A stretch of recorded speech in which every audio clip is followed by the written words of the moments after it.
What's up, everyone? Welcome to the broadcast. Okay, there's really something that really bothers me. And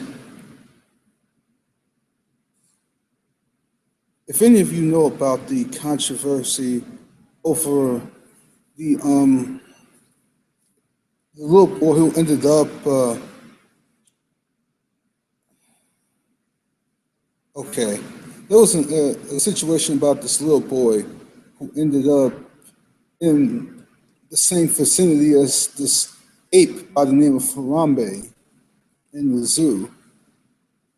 And it was just a really messed up situation. A number of different things happened, but because of the perceived danger in which the boy was in, the ape was shot. I mean, we can argue all day about how the mother didn't, the mother was negligent in allowing her boy to go in there. We can argue about if there would have been better ways to prevent this from happening by not killing the ape. We can argue those points all day. My issue has absolutely nothing to do with those things. My main issue is the fact that people are on fire and more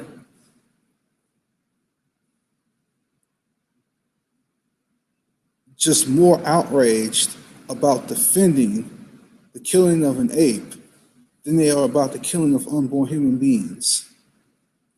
As a pro-lifer, you all know where my stance is on that and how passionate I am about that stance.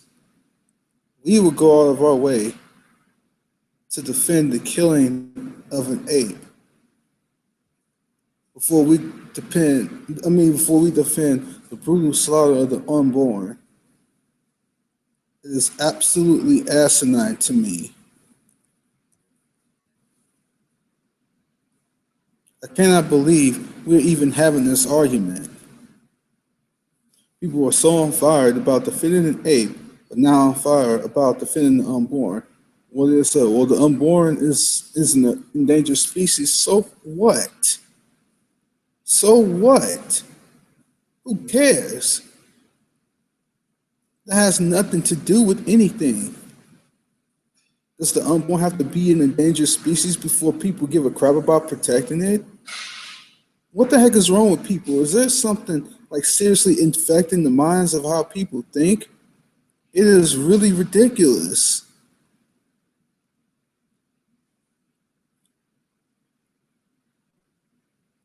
I'm not saying that I wanted this ape to be shot, and the whole situation was just a really bad situation. There's no getting around that.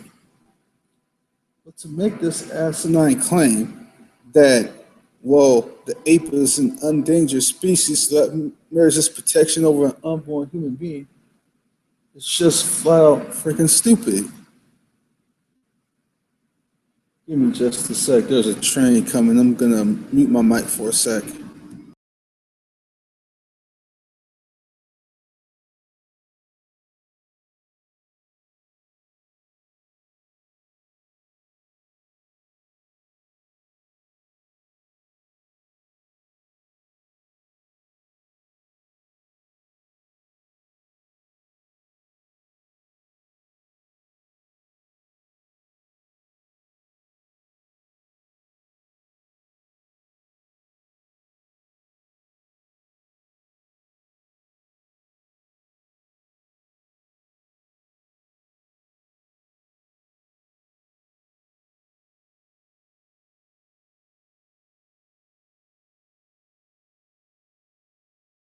Okay, so this issue about Harambe, the ape that was shot, people have all this fantastic outrage over the killing of this ape, but they don't have the same outrage over the killing of an unborn human being. So the logic is this. So the unborn has to be an endangered species before anybody would decide to protect it. No, that's not even the logic at all, anyway, because the argument is a woman has the choice to get an abortion or not. Since when does the right to her choice, as pro aborts would put it, get infringed upon just because we in a situation to where humans are endangered? That is just the most stupid argument to make. The unborn is not an endangered species. So what? Even if humans were an endangered species, who cares? They wouldn't be able to consistently make an argument to interfere with a woman's choice. So which argument? So what takes priority? The fact that if humans are an endangered species, or a woman's right to choose, which one? All right, what's up, Isaiah? Thanks for coming in. So So I'm taking contention to your point that you asked, are humans, are unborn humans, and excuse me, are unborn humans an endangered species? I think that's absolutely irrelevant because here's the thing: even if humans were an endangered species, that would not necessitate that it would take priority over a woman's choice, as it's put. So I really don't know why you even brought that point up. say again. The point that you brought up to on the post I put up about people being more outraged about the killing of Harambe ape than of the unborn, you said, are unborn humans an endangered species? Well, the answer to that is who cares? If the argument is a woman should have a legal right to choose or a moral right to choose or whatever you want to put it, who would care whether unborn humans were endangered species or not, whether humans were endangered species or not? Who cares? What does that have to do with the alleged right for a woman to get an abortion? Well, actually, it's totally relevant. The point I was making was humans have a population of 7 billion. Gorillas don't even have a population above 1 million. Now, if I could say, now, say for a chance, you have, say for a hypothetical situation, you have 100 women walking into Planned Parenthood to get an abortion, and you have 100 gorillas all lined up by poachers preparing to be killed. Hmm. Which one would you rather save? Would you rather prevent? Which situation? I'd rather protect human beings before I take any other species of animal. Even if it's an endangered species, like a very Yes. endangered species. Yes. So what? It doesn't matter to me. I'm not saying that I want just endangered species to die out, but I'm more concerned about protecting human beings than any other species, point blank. I so 100 gorillas.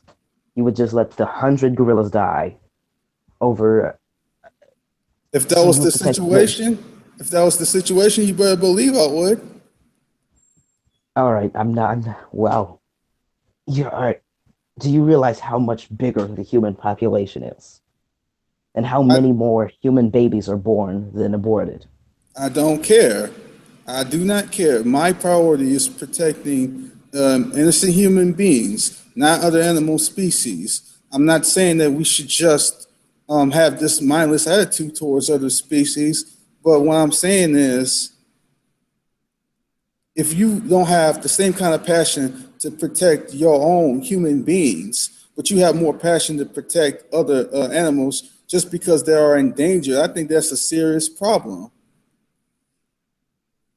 And it's Do you not realize? like a woman's choice will be interfered with necessarily because human beings are endangered, because that's basically saying, well, woman no longer has a right to choose because humans are endangered. That's ridiculous. Well, no, it's actually not.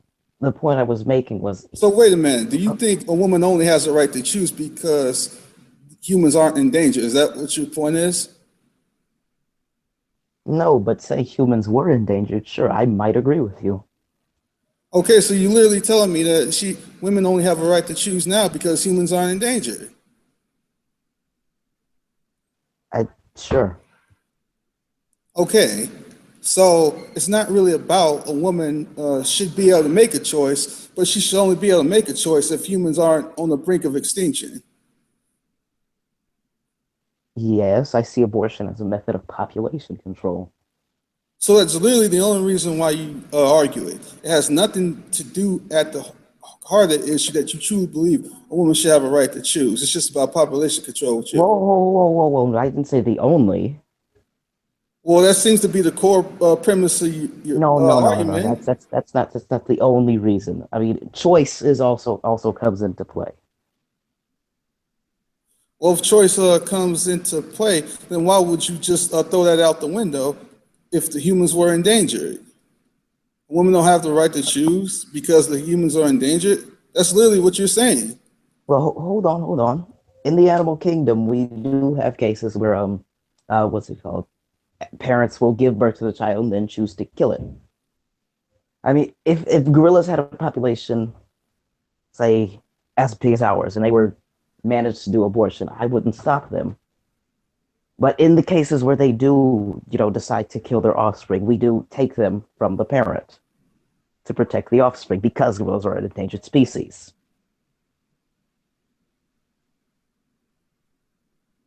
So humans have to become an endangered species before you have the same kind of passion to protect them from being brutalized in the womb. That's literally what you're saying.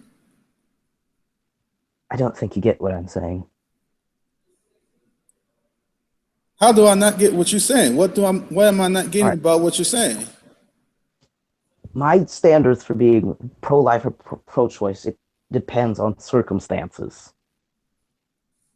So your position is totally arbitrary. You just It depends shaded on the on a whim. circumstance. I'm pretty sure anyone would agree with it. Anyone who is pro-choice would agree with me. It depends on the circumstances. But if you think that endangerment overrides a woman's right to choose, then you don't truly believe in a woman's right to choose. Well, hold on. I also believe that how developed the offspring is comes how developed the offspring is also a factor.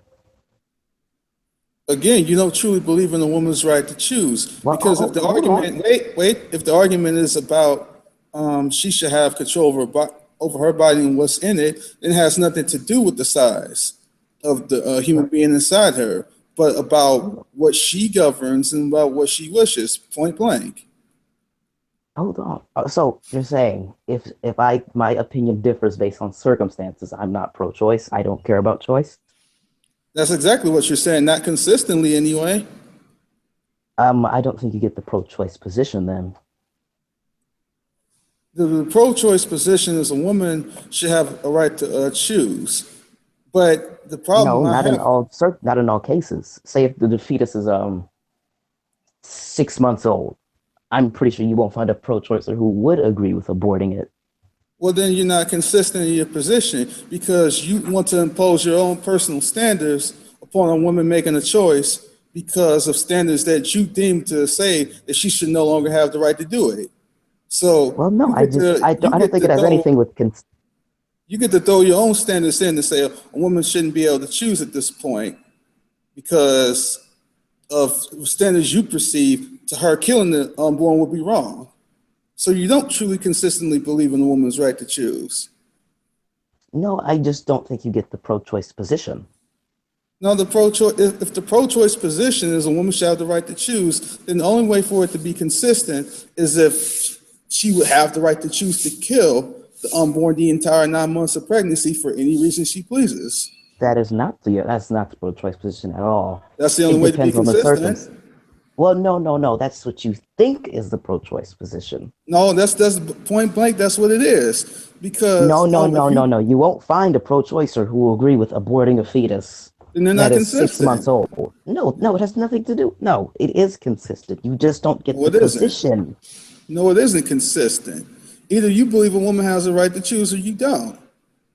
Just because there's I don't think size you get the development, just because there's size development does not mean that it's not arbitrary to say, okay, that she can't kill an unborn in 6 months if she chooses. well, I don't think you get the pro-choice position. No pro-choicer is going to argue for aborting a 6-month-old fetus. You won't find any. So you want to control what she does in her body and with her body because of 6 months. That's what you're saying. I don't think you get what I'm saying. It has nothing to do with control at this point. Yes, it is. Well, no, no, no. It has nothing to do You are with. trying to pass boundaries on saying she has no right to control her body It has at this point in pregnancy, and then it you has more to do arbitrarily with assert. ethics. Oh, so you throw random ethics in there, completely arbitrary and baseless, because you think you have a personal opinion that she shouldn't have a right to get an abortion at this point. You're It not has to providing do with. anything.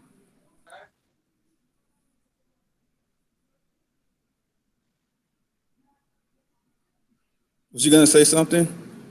No, that's why I went silent. I assumed you were. Okay, well, anyway, because any limit that you place upon a woman choosing is absolutely arbitrary. Because if you think, well, I got ethics now that say she shouldn't be able to choose, what basis do you make that point without it being totally arbitrary? In the second trimester of a pregnancy, a fetus is able to feel pain. Now, take for example, you have me. I'm on my deathbed. I'm dying. I would ask you to pull the plug. There would be nothing wrong with that.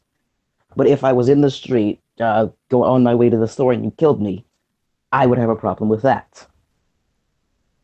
So pain overrides a woman's choice. So you mean to tell me if the unborn was capable of feeling pain from conception, you'd be against abortion?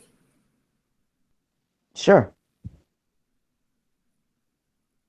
but the thing is, it doesn't. Wait a minute. Because here's what you're telling me. You're telling me that it's not about a woman's choice, but about circumstances, around it. And then, okay, we'll look at the circumstances first. Then a woman has a decision. It's not that a woman has a decision regardless of the circumstances. You're putting the circumstances over the woman and then making a conclusion that after we look at the circumstances, then she get to choose. That's not putting her as the sole arbiter of what happens in her body. That's putting what other people say should be looked at, and then saying after certain things are looked at, then she can make a decision if we dictate that it's okay for her to make that decision. I don't think you get what I'm saying. Yes, every pro-choicer would acknowledge that there are certain circumstances in which they would agree with aborting a fetus and disagree. You seem to the pro-choicer would be like, yes, you can abort. Hell, if you want to abort an 8-month-old fetus, go right along. That's not the Some do. pro-choicer position. Some do. Well, I've never met one who would argue that. Actually, if you look at one of my hangouts, one of my earliest hangouts, you'll find a dude who argued exactly that. And in my many debates that I've had over the years, and I've had literally thousands of them, I found many over the years who've argued that same thing. And they are literally the only people who are consistent. I've never come across these people, but if you could give me their name, I'll contact them to see you know, if they do agree with it. Basically, their position is a woman has a right to choose the entire time until the baby is born. I think that is 100% consistent. I've never met a pro-choice who's argued that, but if you could give me their name, I could contact them to verify what you're saying. Well, I don't remember their name off the top of my head. I would have to look at the hangout to find out. But that's the bottom. But that's what they said, though. In fact, thank you, Jesus. Carlos was there when it happened. He could verify it too. Well, I mean, if thank you Jesus arguing that position, Say what? if he wasn't arguing the position, I don't really care what he has to say. I want to hear it from the horse's mouth. The hangout is recorded, dude. Well, yes, I'm not going to watch a few hours of footage. I want to know the name. I'm not saying you have to watch a few hours of footage. All you would have to do is go to my very first hangout on this issue and skip through the video. You'll find the dude that I was talking about. And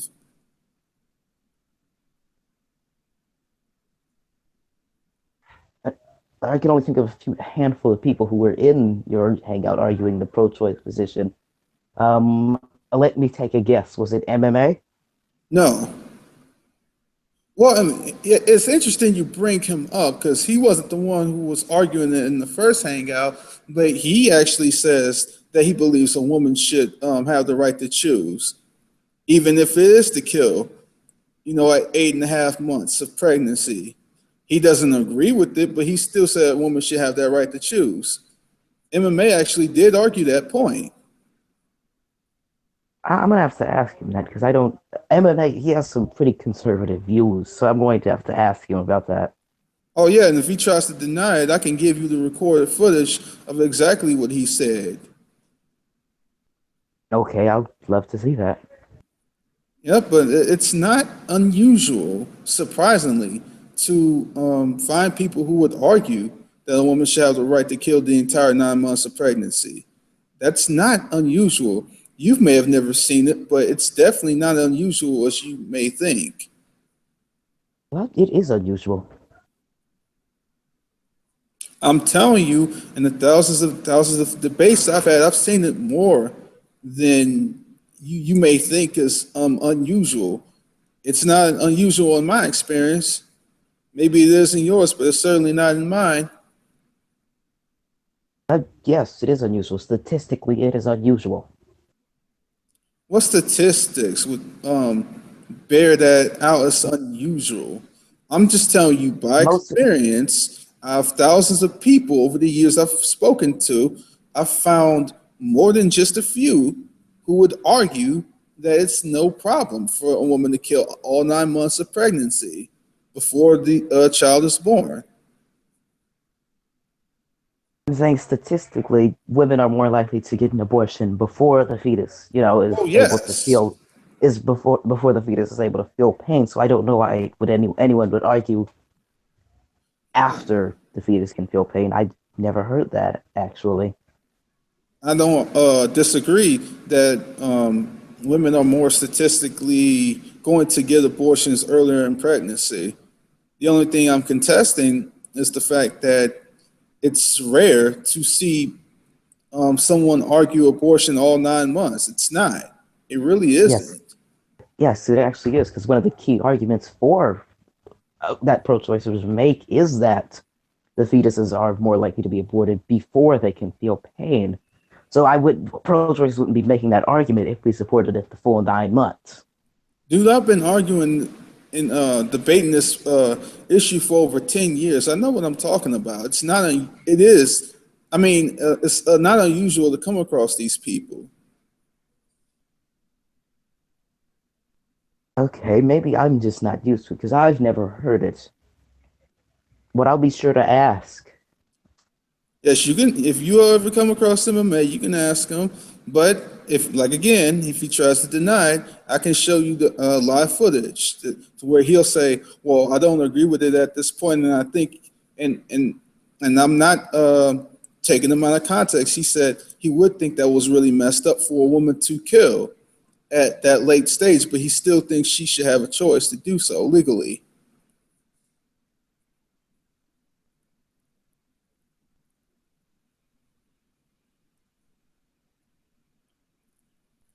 But back to the more pertinent issue here.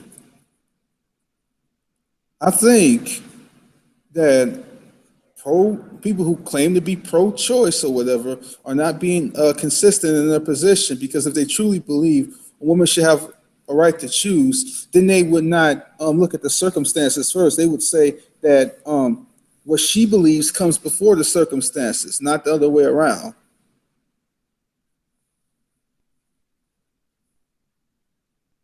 If you think Are the you talking? circumstance, The only people I would see argue that would be extreme feminists. man, extreme feminists, like too many of these extreme feminists exist. Yeah, I can. Those are the only people I could see who would argue that position. I wouldn't. I just don't. I mean, I can see that. I mean, I think it's all the same whether you kill an unborn early in pregnancy or late. It's all the same to me. I mean, I and I don't think anything such as pain or lack of development or any of this can be a sufficient basis because we don't use any of those sorts of arguments to justify killing born human beings. We don't say, hey, an infant's not as developed as an adult, so we can kill the infant. No, we don't do that. But actually, there are cases where the fetus ends up brain dead, and you do have the option of pulling the plug. Yes, there is that. Yes, the people are given the option of pulling the plug, but that's not the same as saying an infant who was not in that particular instance, we can just kill it. That's not the same for the unborn. You can kill the unborn early in pregnancy, no matter what the situation is. You can't do that for a born infant. Well, if the infant is brain dead, would you support pulling the plug on it? If the infant is brain dead, if the infant, if there's like brain activity, and the only thing that was literally keeping the infant like artificially alive was a life support machine, I wouldn't have no problem with that. But that's not the same thing. It's clear evidence that the unborn is still alive, and then say, okay, we can just kill this infant because we want to, just like in the early stage of pregnancy, for example. Have you heard of the what's it called? The violinist argument? Yes, it's by Jarvis Judith Thompson. Yes. So, I mean, when you're having a baby, you are putting your life at risk. I'm sure you take that into account, You right? put your life at risk when you walk outside your door every morning. You don't know when you're gonna die. You're more likely to, yeah, I mean, depending on the circumstances or the country you live, you are more likely to die giving birth than going out in the street. Well, I agree that there's different levels of risk, but just about everything you do in your life is going to be a risk. Are you really saying is that you're analyzing different levels of risk and arbitrarily imposing standards upon, well, this level of risk is here, so I can justify killing abortion because I arbitrarily point to this standard cherry picking style, yep, and killing is okay. No, no, no. There's no cherry picking. It's circumstantial. I mean, say an anemic. Anemics have a really tough time giving birth. Would you support someone who is anemic getting an abortion? And then having a tough time giving birth. Well, I've never known of any cases to where abortion was needed for someone of an anemic case. I've never heard of a situation like that, so I don't really know how abortion would help anyway. And on top of that, if a person was anemic, an abortion would be like the worst thing to do for that person. Like, let's say you had an anemic person at like, let's say 23 weeks of pregnancy, right? An abortion would be the worst thing to do because abortions late term can take anywhere from 24 hours to 3 days because you have to look at a woman's cervix, and a woman's cervix has to be dilated, and they have to use this method to dilate her cervix called laminaria to open the cervix level because when it starts, it's like the size of a ballpoint pen, and that opening has to be opened for 24 to 48 hours before the abortion can quote unquote be safely performed. So an abortion would be the worst thing in that situation. So No. I don't support abortion past 20 weeks. I don't know why you brought up 23. Well, I'm saying it. Well, what I was merely responding to your anemic point that abortion would be actually not would be the worst thing in that particular situation I don't even think because most abortions occur past 20 weeks, so I don't know why that was brought the up. overwhelming majority of life-threatening cases don't happen until late term. Yes, but when a woman finds out she's pregnant and it's early and she's anemic, would you support her getting an abortion? No, I would not. So you would rather put her life at risk than risk losing this child? Of absolutely not, because there is no known evidence that I've ever seen that suggests that to save a woman's life, you got to intentionally kill the unborn inside her if she's anemic early term. Of course, if you have such evidence to present, I will read it and take a look at it. Hold on, I can look it up for you. There's people who are anemic do have problems giving birth. This is not controversial. Because I've read so much material and I've consistently come across material that says that there is no cases to which intentionally killing the unborn is necessary to save a woman's life. I've come across absolutely no cases. And we're talking about medical experts who have seen thousands upon thousands of cases of life-threatening situations in all trimesters, and none of them justify abortion. None of them suggest that intentionally killing the unborn would resolve said situation.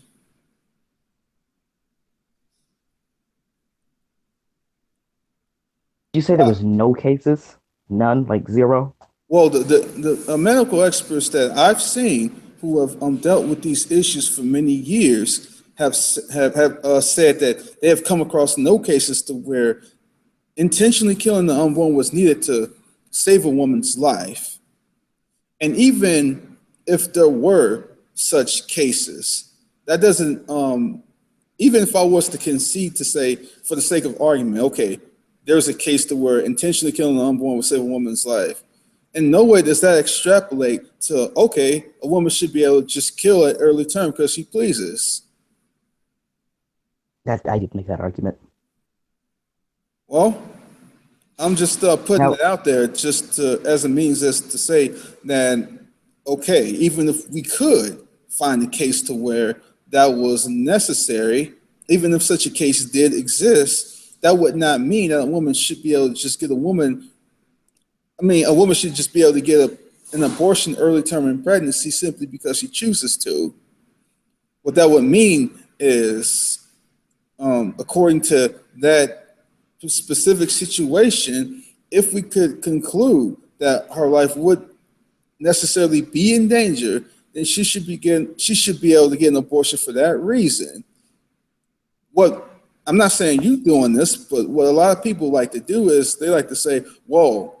They like to point to these sorts of cases and say, "Well, if a woman needs to get an abortion to save her life, then we've killed a human being. Therefore, it can extrapolate. So a woman should be able to just get an abortion if she chooses." so what is your problem with early term abortion? Because it's killing an innocent human being. That's my problem. It What, doesn't matter what stage of development a human being is in. Early, late, born, unborn, I even if don't care. it's a zygote, like Exactly. I don't not care. even a clump of cells. I don't care because Why none of don't you the care? reason why, because none of these arguments that we use to justify killing a zygote, for example, we would use to justify killing any other human being at any other stage. Well, what makes it a human if it doesn't have a vertebrae? Dude, don't tell me you don't know that the unborn at conception is a human being. Do I need to give you Well, references to no. back that up? Human. Well, no. Are you? What basis are you deciding it's human? See, this is the problem with people who are ignorant, don't do their research. Do you know that that the that the unborn at the conception point is the beginning of a human being? Do you not know that? This is widely confirmed in human embryology text. What makes you say it's human, though? What makes me say it's human? Are you going by Science is what DNA? makes me. Science is what What are you makes me going say by? it's human. Do I need to show you some human embryology text for you to know that? I have an honest understanding of embryology. Do I need I'm to give asking you on what basis. human embryology? Listen to what I'm saying. Human embryology. I'm asking you a question. On what basis are you deciding that it is Human a human? embryology. I'm Okay, not that's good. deciding I that. heard you the first time. Scientists have decided that. Human embryology. Note the term I'm human asking on what embryology. basis. Do you, science, dude? Okay, you can say Dude, science, but that's not a basis. That's a word. science has concluded that the embryo is a human, okay? And simply by virtue of being a human is the reason why I'm against abortion. But you keep asserting that. I'm asking you to back it up. You keep saying science.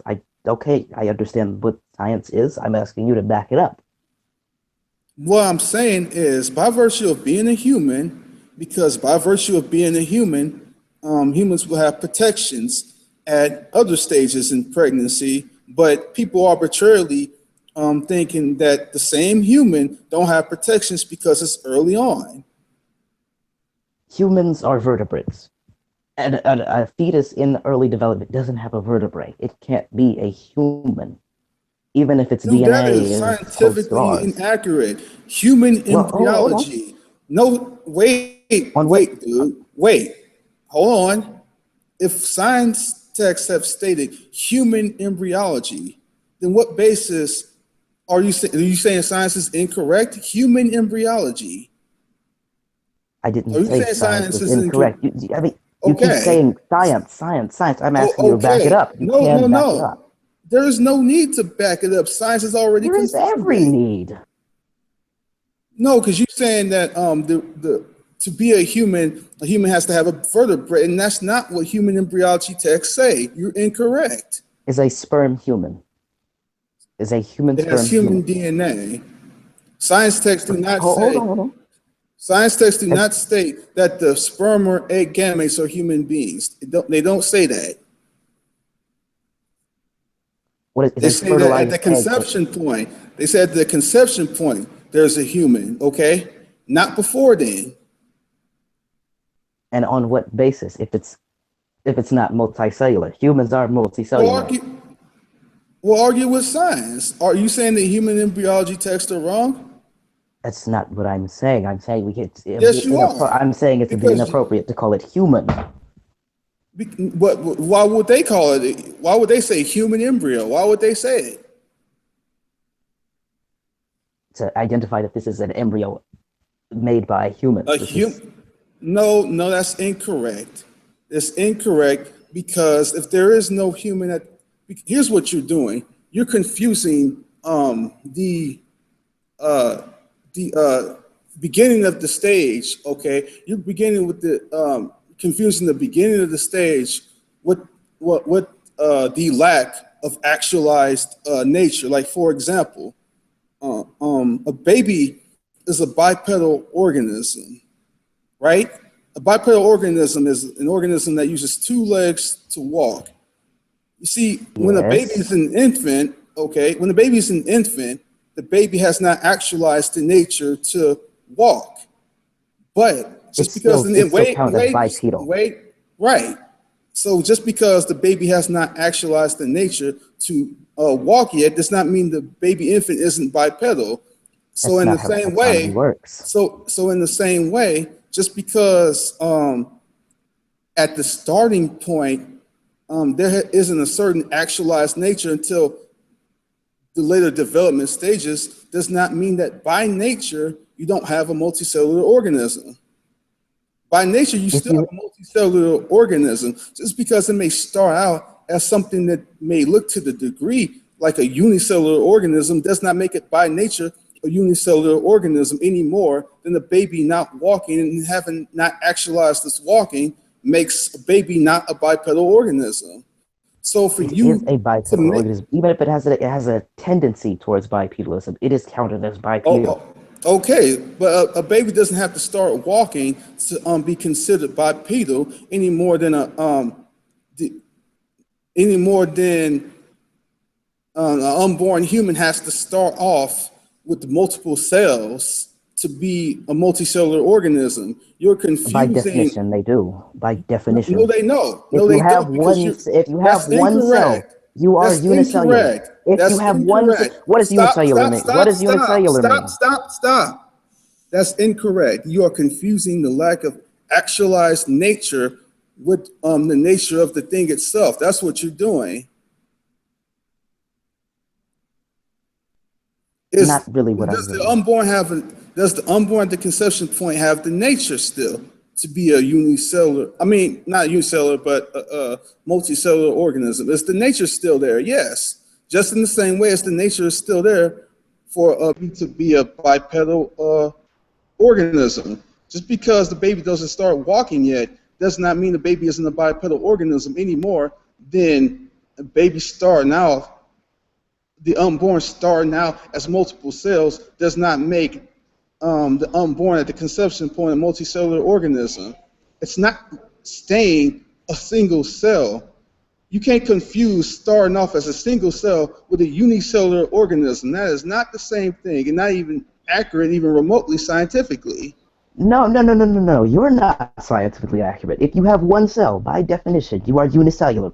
Point. No, no. Period. Point blank. Unicellular does not mean one cell. Unicellular means that an organism is a one-celled organism. I didn't say they were unicellular organisms. I said they were unicellular. No, at the conception point, the unborn human is not a unicellular organism. There is no. That's not what I'm arguing. That's not what I'm arguing. But there is no science or embryology text whatsoever that would argue that just because the unborn starts off as something that looks like a unicellular organism does not make it, in fact, by nature, a unicellular organism. I'm not arguing that it's a unicellular organism. I'm saying it's unicellular. No, it isn't. There's a difference between unicellular and unicellular organism. Not by nature, it's not. No, it isn't. Antonio, I don't think you're getting what I'm saying. You are confusing science. You're confusing. No. You are confusing science. Stop. You are using how something looks physically with the nature of something. You keep mixing the concepts up. No, I'm not mixing the concepts up. When I say unicellular, are you going to keep interrupting me? You are mixing the concepts up. If you are mixing the concepts up, because by your same argument, I can say, well, a baby doesn't start walking or anything, so the baby's not a bipedal organism. I'm not saying. I didn't say they weren't unicellular. They were unicellular organisms. I said they were unicellular.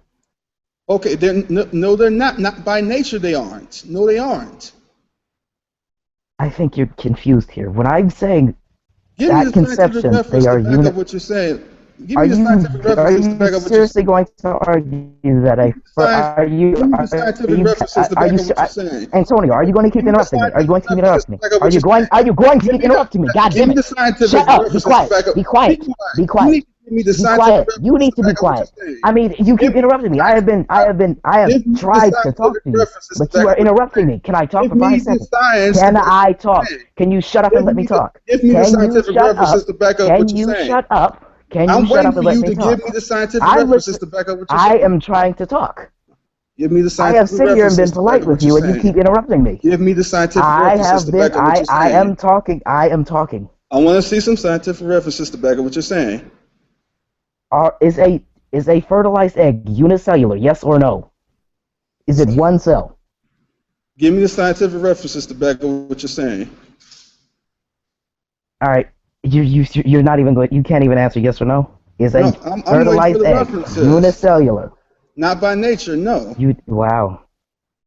Not, what do you mean, not by nature? Do you think I'm arguing that it's a that a fertilized egg That's is a the unicellular point. organism? That's the Do you think I'm point. arguing that it? It doesn't No, no, no, no, matter. no, no, no, no, It no, doesn't no, no. matter if it doesn't matter if it starts out looking like a unicellular organism. That it doesn't matter. I'm not arguing that it's a unicellular organism. The key word there is organism. You are adding that. I So did not what? say unicellular organ. Well, you're putting words in my mouth. That's what. It doesn't matter because the point is what is the nature of the entity you are talking about. You cannot Well, get it around the does. nature of the entity, sir. What is the nature of a bipedal organism? An organism I that think can walk. I don't think you're getting what I'm saying. When I said unicellular, I did not say unicellular organism. I never said that. It does not matter, sir. I think it To does start matter. out, one cell does not mean unicellular. Okay, a unicellular organism would stay that way. Okay, Unicellular organism. starting out as a singular cell does not equate to unicellular, dude. One cell, unicellular. Unicellular organism would imply it's unicellular throughout its lifetime. I'm not saying it's Well, unicellular. It's that's a the point. unicellular Well, organism that's that. Well, at all. the point would have to be it's an organism, sir. That would have to be the point. That physically, scientifically, it's an organism. That would have to be the point. But the unborn human is not a unicellular organism. Period. At conception, it is unicellular. I'm not It arguing is it's not a an. unicell. I'm not arguing that it's a It starts out unicellular as a. organism. It has to E. start. coli is a unicellular It organism. has to start off. It has to start off as something which resembles a singular cell to divide into multiple cells. Of course, there has to be a starting point, just like there has to be a starting point for the unborn baby. But the fact that an unborn baby hasn't started walking does not make an unborn baby not a bipedal organism. That's the point. It does not mean that a baby cannot be put as bipedal because the baby hasn't started walking. So you're trying to say that just because it starts off as something that would look like a unicellular organism that is unicellular by nature, that's just false. That's not what I'm saying. I'm not saying it's a unicellular If it's organism. not by nature, then your argument has no basis. Of course it does. You keep adding words to my argument to No, change my the argument. the pertinent issue is nature, not how it looks developmentally, the nature of it, sir. I think you guys are talking past each other. You guys are, you're just arguing over specific words right now. But I think y'all taking away from the actual discussion. Isaiah is pretty much saying he's not disagreeing with you. I think he's disagreeing with your wording. I think that's what he has a problem with, from what I can gather. Well, he is trying to make this ridiculous point. I can agree that at the early point, the unborn may look like something that may resemble or appear to be a unicellular organism. That's not the point.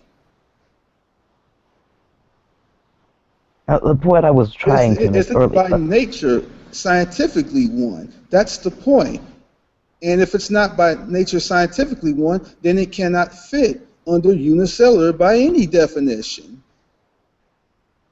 The point I was trying to make was, we have cells called HeLa cells, or HeLa. These cells were derived from human cervical cancer cells. After the woman who had this her cervical cancer died, the cells kept replicating. Now these cells are genetically identical to humans. Now, if we're going to use, say, DNA to decide that they're human, or whatever you want to decide is human, we would also have to put HeLa cells under the umbrella of human. Dude, then we cannot decide that any human is a human by your logic. Well, yes, we can. No, Once we they're fully can't. developed.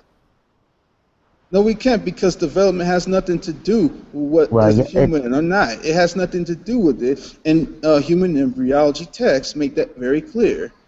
Human development texts well, make yes, that very clear that development has nothing to do with a human. Nothing. it has nothing to do with human at all. Nothing. Because human embryology or human text would not state that at the conception point you have the beginning of a human. So, say that again. At the conception point, you have the beginning of a human. You're saying it's human at conception. Yes,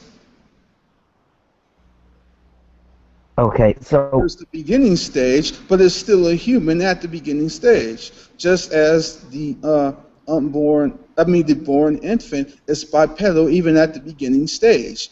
It has nothing to do with the actualized nature of walking not kicking in yet. so you're saying at the beginning it's human, and the body should recognize that, right? At the beginning stage, yes, affirmed by scientific texts, Okay, human so the development, body. embryology, confirmed by scientific texts in human embryology, at the conception point, you're dealing with a human point blank. So you're saying the body should recognize it's a human and not some foreign object. Say what? So you're saying the body should recognize it to be human. Well, I mean, you will have situations to where things can happen to where it may cause a miscarriage or whatever, but that does not mean that the typical structure for it to that does not argue against the fact that it's biologically built to be there, and most of the, and and a good amount of the time, I'm not saying that a woman don't naturally have miscarriages or things don't happen, but when things go the way they're supposed to go, humans develop to what we have now. Like you and me, humans develop. If things go the way that they're supposed to go, the humans are supposed to be there, and they're supposed to develop in that way. They're not typically foreign objects. And just Well, because you may have like things like mutations or genetic defects or whatever that hinder development or interfere with it does not mean that it does that if those things did not happen that the unborn doesn't belong there, because the unborn does belong there and it's supposed to develop that way. do you know what happens when a bacteria enters your body? Like a negative bacteria. It has to do with how your immune system deals with stuff like that. Yes. Your immune system will start supplying antibodies to get rid of the bacteria. Hmm. Now, when a woman is pregnant, her body does the same thing. She starts supplying antibodies because the body recognizes it as foreign. It's not supposed. The body doesn't think it's supposed to be there. But there are mechanisms that are built into her body to protect that baby. The fetus So protects itself. Even when the fetus has this little protective covering, the body still sees it as foreign. no, this not foreign, dude, because The you would body not sees it as such. say what? The body sees it as such and therefore supplies Just, be, antibodies. just because the body sees it as such does not mean it's a foreign invader. So So why don't we apply the same logic to negative bacteria? Say what? So why don't we apply the same logic to, say, streptococcus? Just because the body may see something as a foreign invader does not make it a foreign invader. There are things to which are in your body typically that can also be treated as an invader. This happens all the time. Not in all cases. Okay, there are things there are defects and things like that that can happen in the body to where things that which were already there in the body that were not previously foreign invaders do get treated like foreign invaders. That does happen. Not in all cases. I believe the bacteria in your gut the body recognizes they're supposed to be there. You have certain cases that will happen to where, okay, you have like a defect or a situation where, okay, these things are supposed to be recognized as a normal presence in the body, but then for some reason you have a issue occur, and then you have your immune system fighting against what's already there or The immune supposed to system be is there. it's going to fight against the baby either way. Either way, you're going to get antibodies.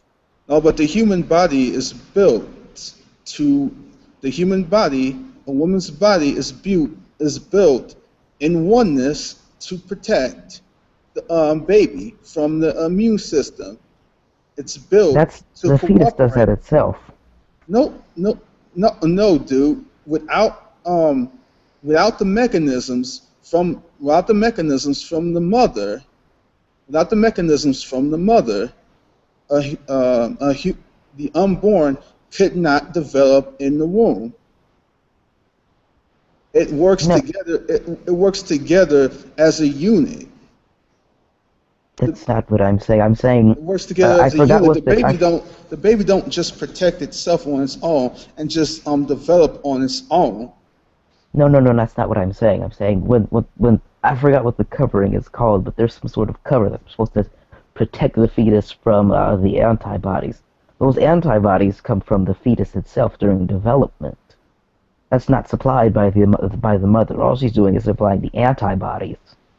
But they don't. But these things are not. But these things are not interfering with the mother. They certainly do not interfere with the mother. Yes, I'm not arguing against the mother assist in development. Of course she does. She has to eat to help to give the fetus nutrients. I agree with that. But what I'm saying is the covering to protect the fetus from the antibodies, that's made by the fetus itself. But The the mother unborn is supplies supposed the to. antibodies because it's foreign. The body thinks it's foreign, so The it will therefore unborn try is to get rid of supposed it. to. The unborn is supposed to develop there, and it's the same kind of case whether you're talking about a dog or talking about a tiger or any such thing. Yes, and that's the same thing is going to happen. Okay, It's so seen as foreign in the it body, so it's happens going. in it happens in more than one species of multicellular organisms. This thing happens in more than one species, but that does not mean that it's not supposed to be there. Just because the immune system may treat it like it's not supposed to be there. I'm saying if you're going to argue that it's not supposed to be there, I mean that it's supposed to be there, why does the body disagree? Because not every time, because it doesn't necessarily follow that because the body disagrees that that means it's not supposed to be there. That's not the argument. Well, we could make the same argument for streptococcus. If the because here's the thing, if if it's not supposed to be there, then we would not be able to. If it's not supposed to be there, then it would not have any sort of developing potential whatsoever. The reason why humans can exist is because we are supposed to develop in the womb. We are supposed to be there. There are certain cases to where things which are supposed to be in the body are mistakenly recognized by the immune system as invaders. Just because the immune system recognizes something as an invader does not necessitate that that thing isn't supposed to be there. So I'm saying we could make the same arguments against the bacteria that causes strep throat. Now, you could make that argument, but you'd be making a basis argument. Certain things that are recognized by the immune system are not, in fact, supposed to be there. I would not argue that. But that doesn't mean that every time the immune system recognizes something that isn't supposed to be there, that therefore follows that it isn't supposed to be there just because the immune system recognizes it as it's not supposed to be there. It's not a necessitative argument to say that, oh, the immune system recognizes something ain't supposed to be there, therefore that means it necessarily ain't supposed to be there. I'm not arguing whether it should or shouldn't be there. I'm questioning your assertion that it should be there. Yes, my assertion is it should be there. And the fact that the immune system would recognize it as not supposed to be there does not argue against my point that it should be there. Well, then that forms a problem because No, it doesn't. well, yes, it does form a problem How does it because form a every, problem? Because things which are naturally in our bodies are recognized at in certain rare cases by the immune system that aren't supposed to be there all the time. That does not mean that the immune system recognizing something that's not supposed to be there does not mean it isn't supposed to be there. well, yes, This that can does happen form. in cases outside of pregnancy too. Your argument makes no sense. I don't think you're getting my argument. Your argument, you're saying just because the body is supplying you with antibodies doesn't mean it's not supposed to be there. Now the problem with that is basically when you have strep throat, the streptococcus bacteria is in your body. The body is going to supply antibodies for it. Now, because the body is supplying antibodies, would you argue that streptococcus, it doesn't mean that streptococcus shouldn't be there? I'm saying that the immune system The immune system recognizes something as an invader does not necessitate it to it being an invader. Well, that doesn't answer Antibodies, my, antibodies are not antibodies. The whole issue that you brought up was about what the immune system is doing.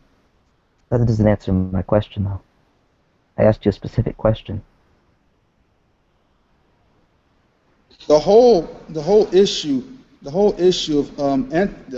of antibodies is to protect the unborn. That's indeed true.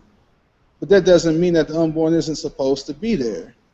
I'm not saying that antibodies necessitates that something is supposed to be there.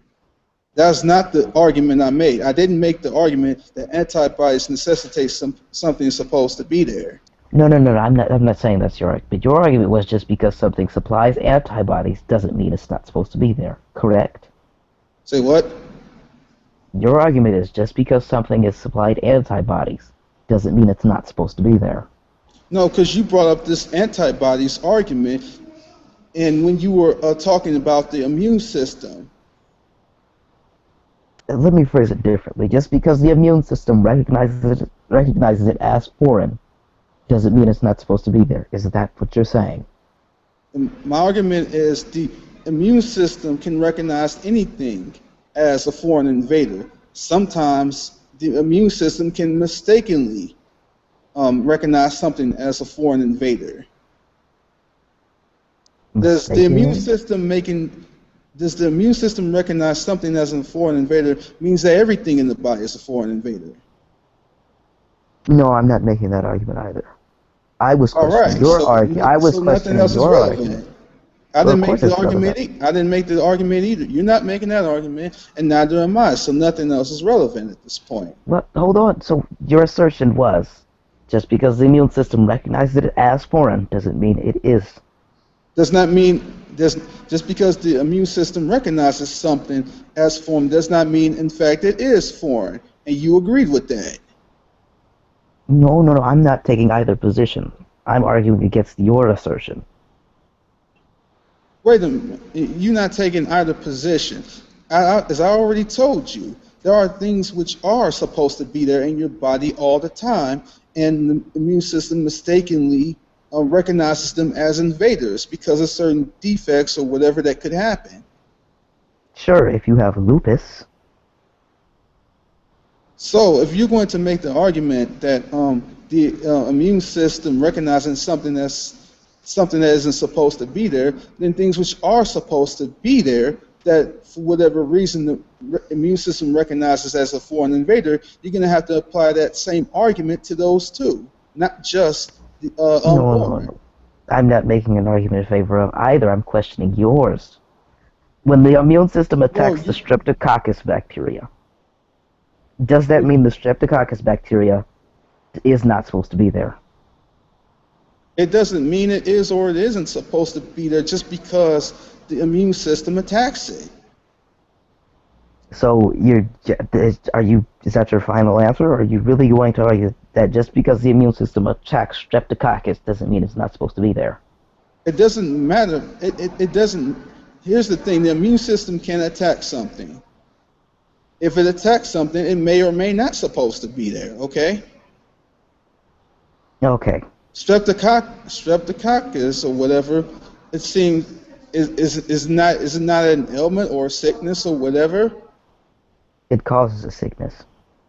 Okay, so when the immune system attacks things that aren't supposed to be there, that does it's really all it's doing is simply acting on things that it recognizes as foreign invaders. It's not looking at all things that okay, this is supposed to be here and this is supposed to be here. It's just acting on certain things that may appear to be invaders. That's all it's doing.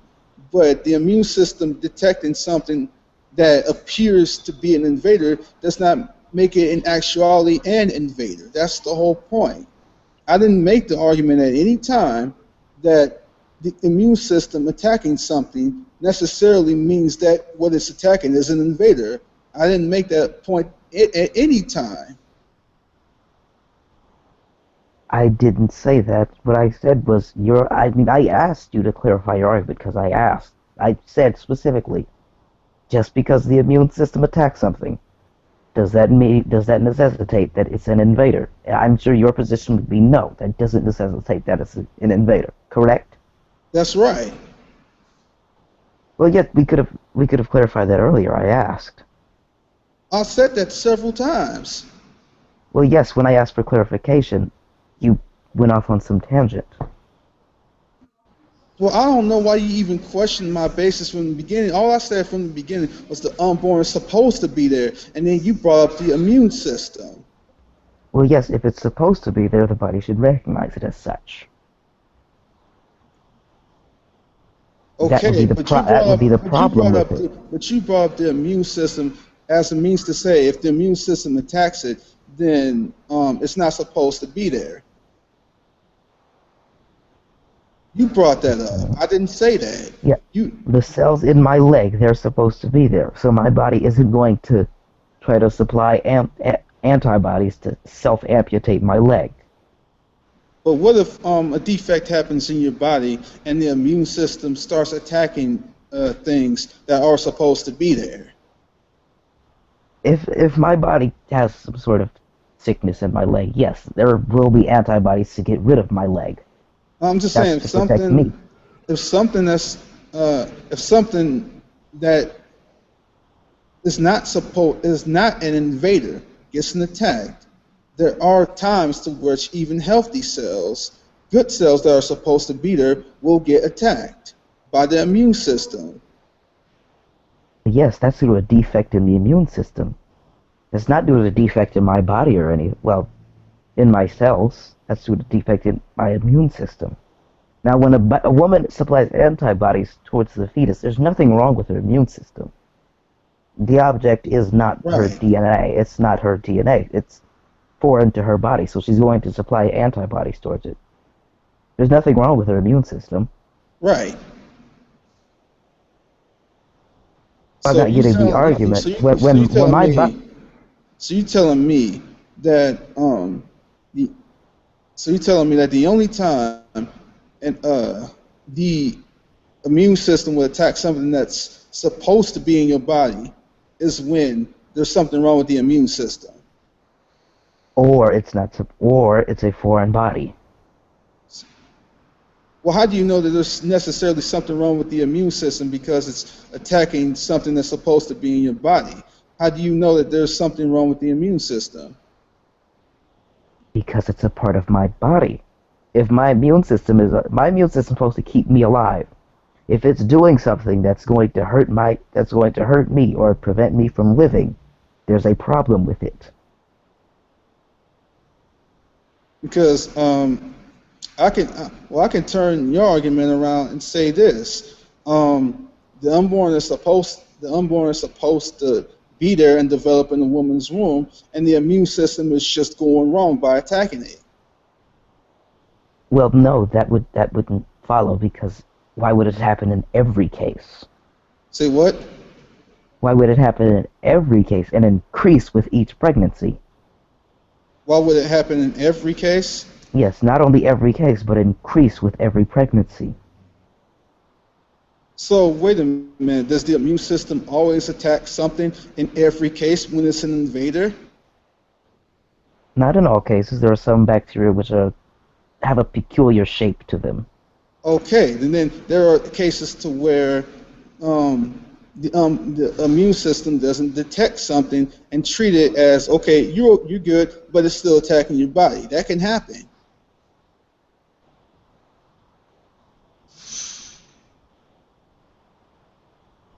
Let's say again.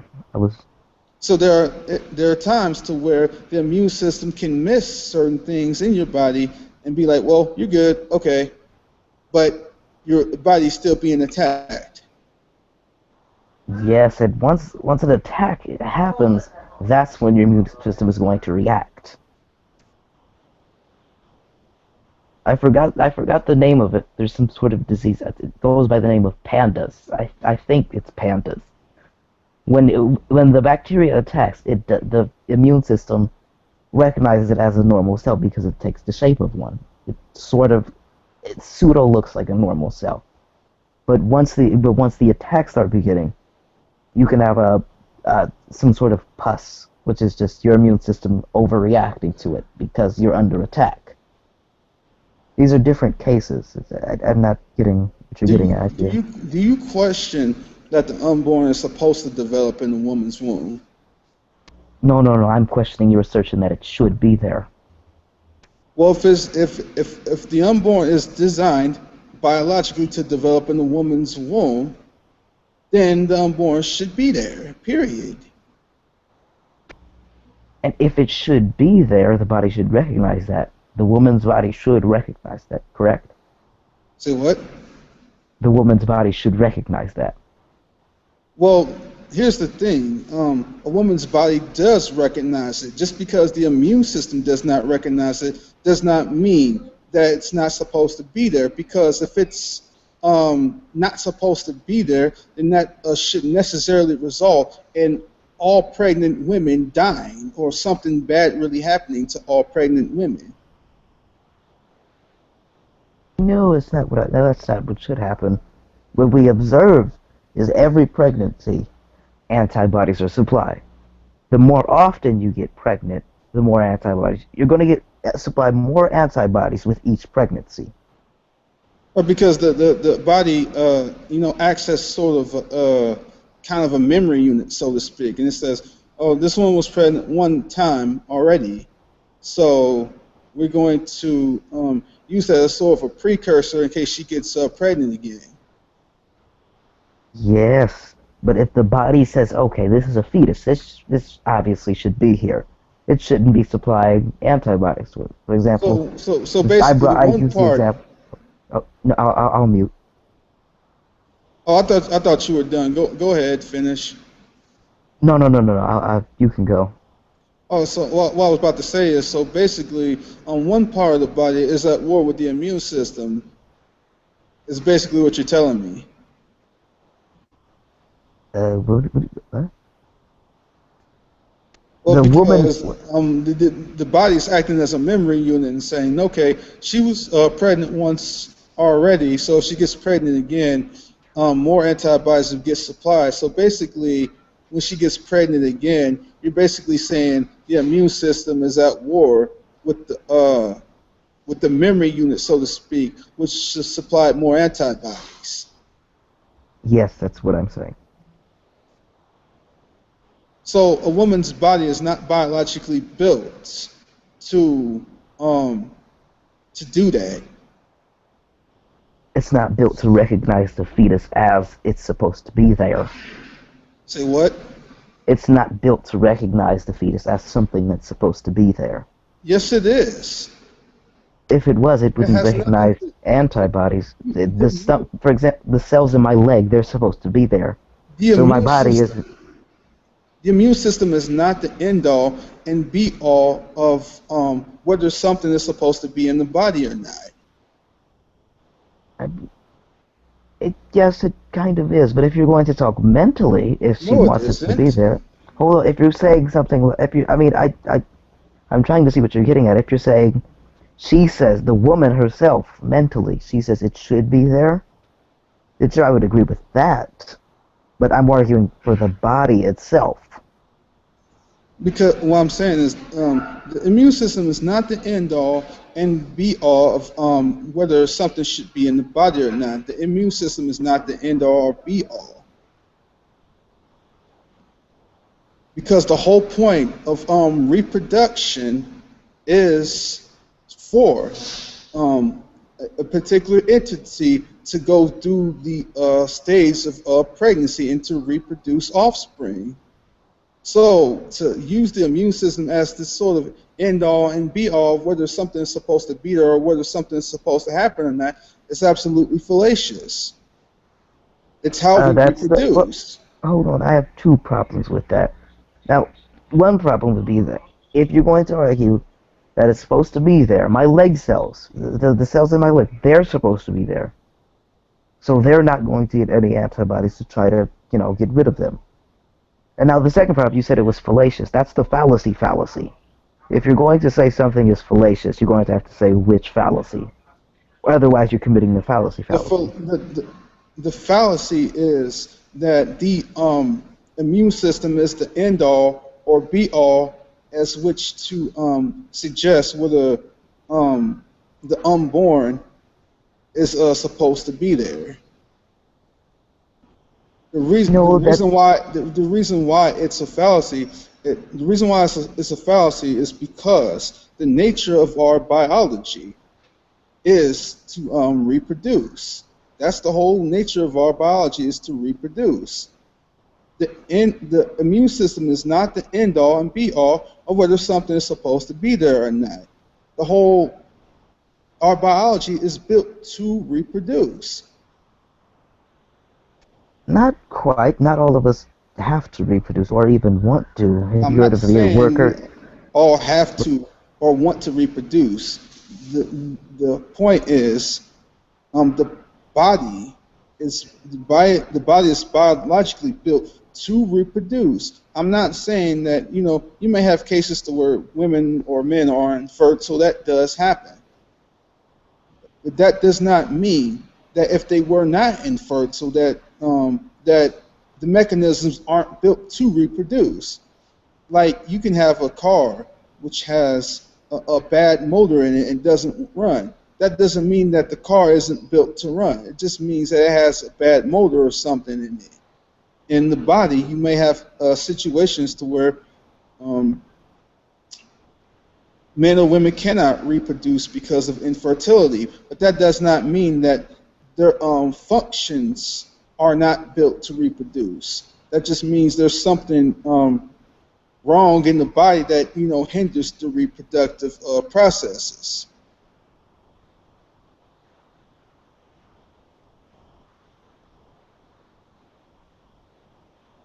oh, I'm gonna have to. I'll be stay around for a little bit, but I'm gonna have to go in 15 minutes. I'm looking for my shoes. But can you repeat what you said?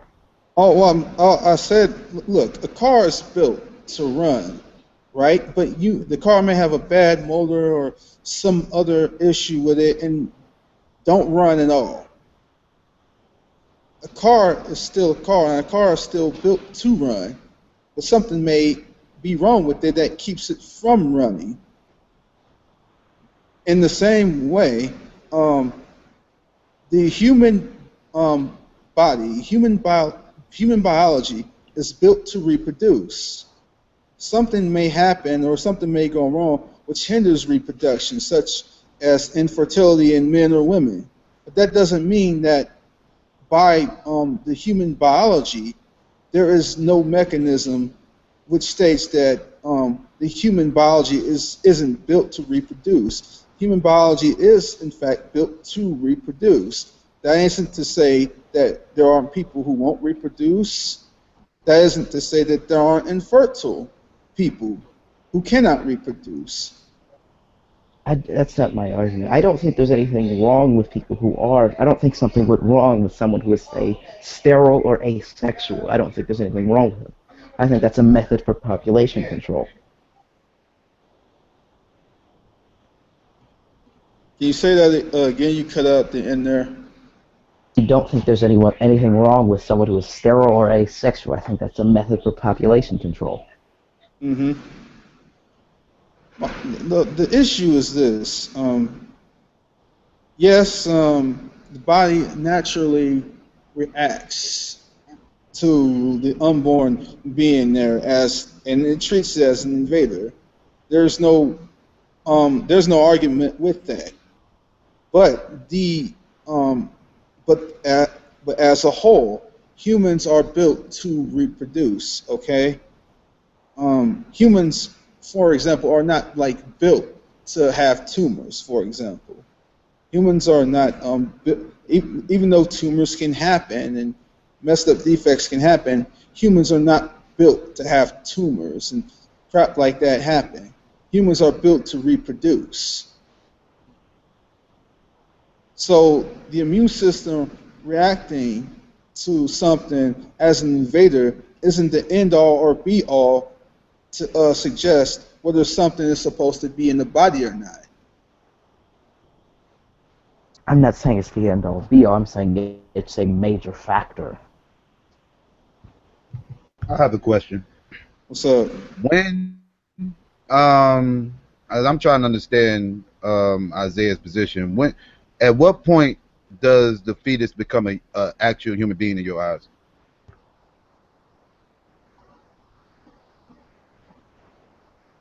When does it become a human being? When it's a fetus? When is a fetus? Okay, so like I so don't so think so, it. so I don't think a. I don't think it. What was it? I forgot the word for it, but what's it called? I don't think a fertilized egg would constitute a fetus. I forgot the word for it, but I don't think it's a fetus. Oh, it's okay, so embryo or blastocyst or whatever. I think it's like a blastocyst at the earliest stage. how yeah, at what stage do you consider the egg to become a human?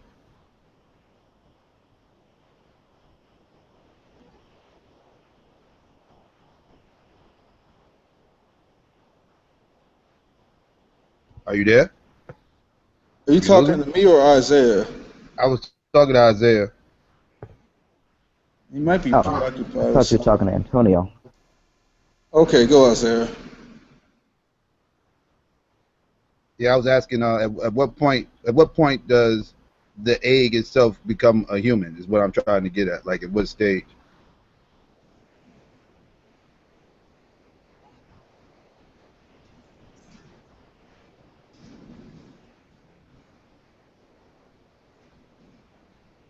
Okay, I guess we lost me.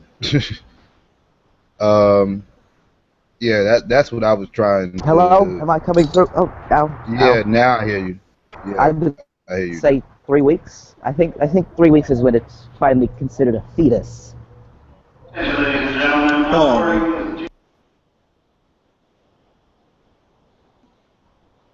Okay. So 3 weeks is a Hello. fetus and yeah, by your definition, once it's a fetus it's a human being. Yeah, I'm not arguing that a fetus is a human. I'm arguing against a blastocyst being a human. Okay. Well, can you agree that most females don't know that they're even pregnant until at least 3 weeks or beyond? They actually, I believe, is like, yeah, about, yeah, that's probably like the earliest they can find out, right? I think so. Okay. No, I was just trying to see where this discussion, because I think the whole discussion was supposed to have been about the whether or not it was actual human that was being aborted or not. I think that's how y'all even got to this point, and then it It's kind of like yeah. spiraled into something Yeah, else. yeah, the discussion did evolve into these issues, which typically happens in more discussions more often than not. My whole point of starting this whole hangout is I think that people's priorities are really messed up to like the whole issue about Harambe, the ape that was shot. That was a really messed up situation. I'm not going to even get around that. But I think people are getting their draws and panties all up in a bunch about it, but they don't have the same kind of passion and fire to defend and look for justice for unborn human beings for absolutely ludicrous reasons. Well, hold on. Well, my phone is about to die, but I'm going to have a actually want to continue this, but on an end note, I'm going to say if I could stop 10 abortions well, stop 100 abortions or save 10 gorillas, I'm going to go with the gorillas. But my Well, phone is about to die. I guess So that's just the difference in our paradigms and All right, that's it. worldviews there. Well, thanks for coming by, Isaiah. okay, Have a good one, man. And I apologize for the interruptions at certain points. that's fine. It's normal for this issue. All right, man. Have a good one.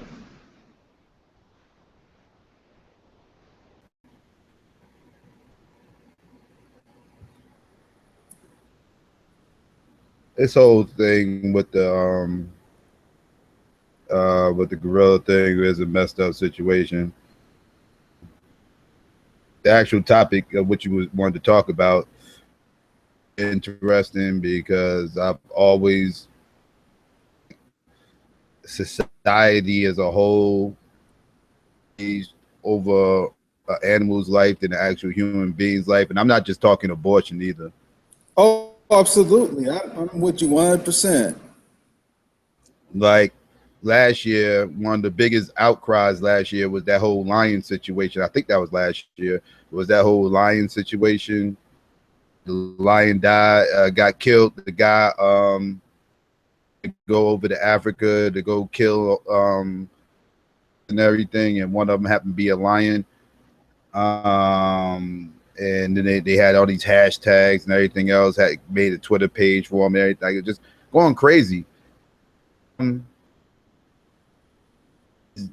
Police brutalities that happened last year with people dying and this, that, and the third. And these same people that was flipping out about the lions saying it was good that these people was dying by the police, like they deserved it. Thank you. Tripping out. I'm like, what is going on here? Like, what are we talking about here? Not saying that the lion thing was a good thing. I'm just saying, Right. like, is it more outrage for the lion than it is for a human life? Exactly. And then I don't know if you heard about the story of that 9-year-old boy who was shot basically execution style in the middle of the dang ghetto, and you didn't have people outraged about that. Nobody was outraged about that. It was just total silence on these politically correct freaking clown side.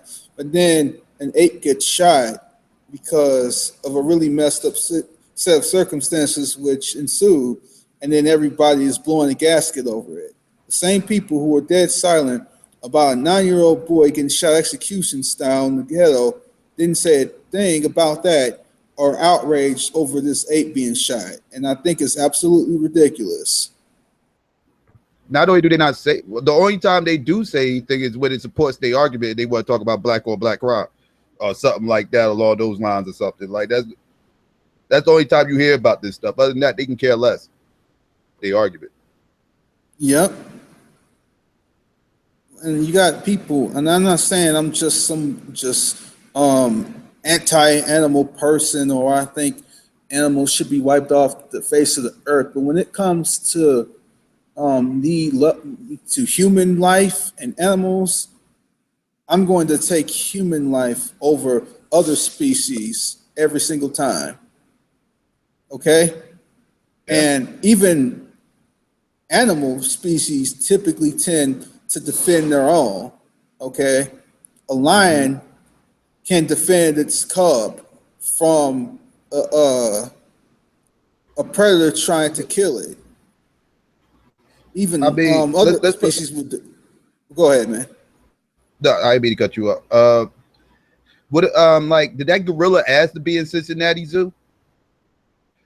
Yeah, Did that gorilla pull that little child down there? Like that gorilla didn't ask to be put in that situation. Is pretty that's much what right. I'm. That's And right. these,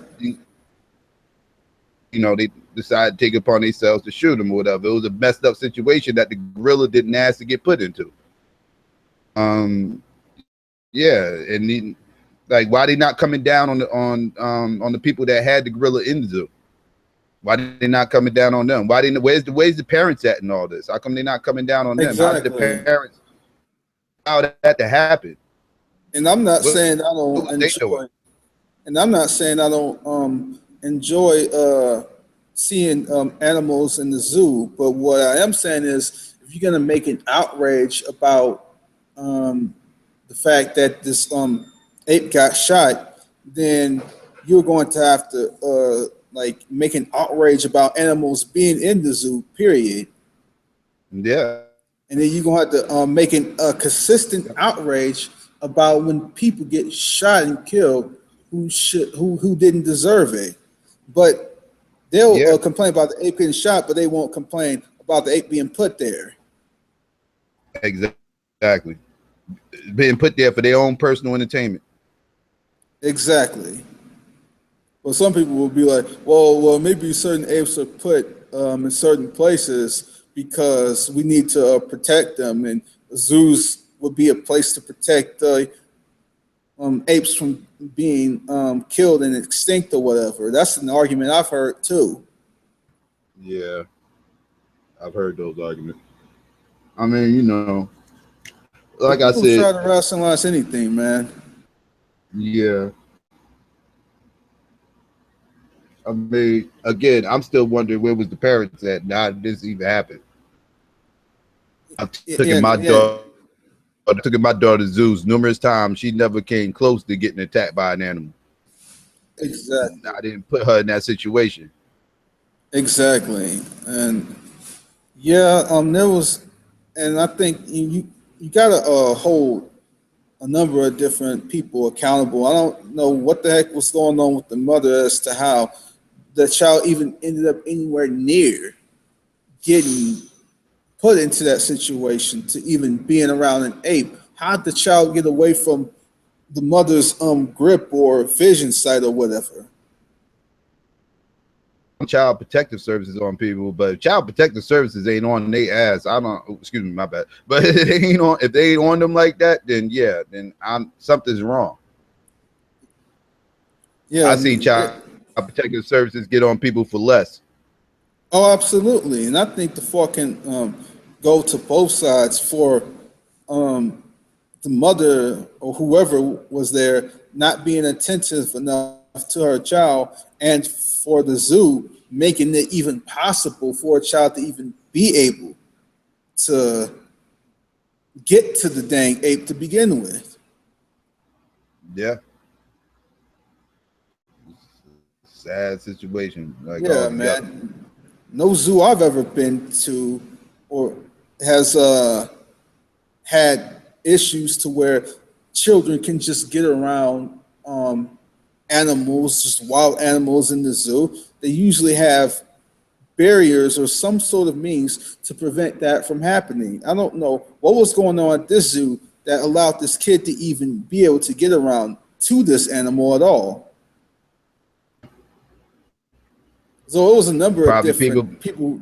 Somebody who was old with the child, be probably was trying to get too close to the animals, and something went wrong. Yep, it's a number Probably of what different people happened. that. Yeah, and there's a number of different people that can be held accountable. But the outrage behind this is severely, severely misplaced. People were equally as outraged about um, kidnappings and horrific killings and things like this. Then I'll be like, okay, I see your point, and you're equally outraged in these other events.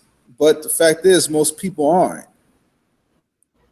Some of these Mm-hmm. same people marching in the streets talking about Black Lives Matter, this and that, they would not be marching because I know you do social issues and stuff like that. Like, for example, a lot of the same people talking Yeah. about Black Lives Matter, this and that, are not marching in the streets when children get killed in the ghetto all the time.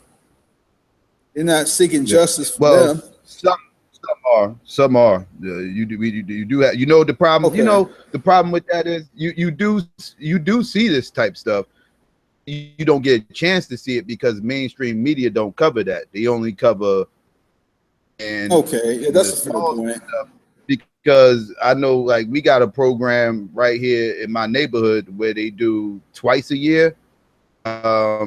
the community and the police get together and they have like anonymous gun day or whatever. Like you get you can anonymously hand in a gun, and and the police don't ask any questions or anything like that. Like they don't, you just anonymously just handing your gun and nothing to happen to you or whatever, just to get the guns, help get the guns off the street and this, that, and the third. But see, you don't hear about this type stuff. You just hear about people dying. Like you hear about all the bad things in the neighborhoods. You don't hear about the programs that they do have, some of the meetings and everything else that people have to try to calm the gang stuff down in neighborhoods. Like you don't hear about all this type stuff. That's why the perception is out here that black people don't care and they're not doing anything to try to stop. If they actually look, black on black crime is down tremendously since the 80s. Yeah, going down consistently, even though it's still high. It was way higher before, so it's slowly going down. Progress being made. Yeah, those are some fair points, and a lot of responsibility for the flawed perception has to be put onto the media, because the media just has a narrative that they want to portray. That's all it's about. They want to portray a particular narrative to try to keep people divided. They'll report all day about police brutality, like a white cop killing innocent black men. They'll report on that in a second.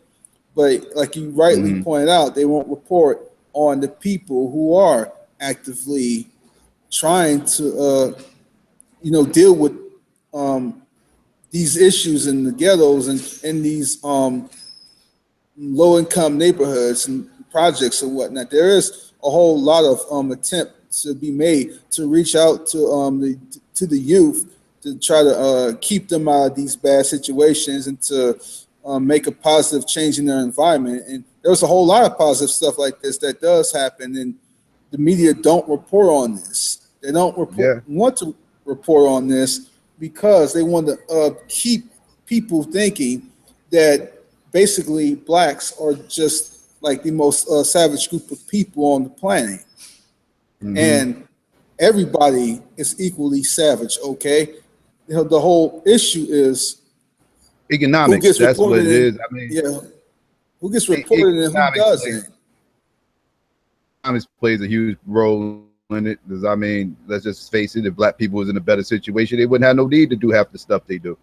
Has a negative light on it. It'll be somebody else doing it. Going to be at the bottom of the totem pole, and they're going to be fighting and scrapping at the bottom, trying to stay afloat. That's nature. Right. Nature at the end of the day. But when people try to make it seem like it's not a comical thing and it's more of a people evolve different or whatever the case may be, that's nonsense. That's strictly white supremacist garbage to people or whatever. Yeah. Go ahead. I'm not saying that people aren't responsible for certain choices that they make. Like there's a lot of people that have made choices to get out the ghetto who really did want to get out of it to seek a better life. I'm not saying people aren't responsible for their own decisions. At the same time, though, you get.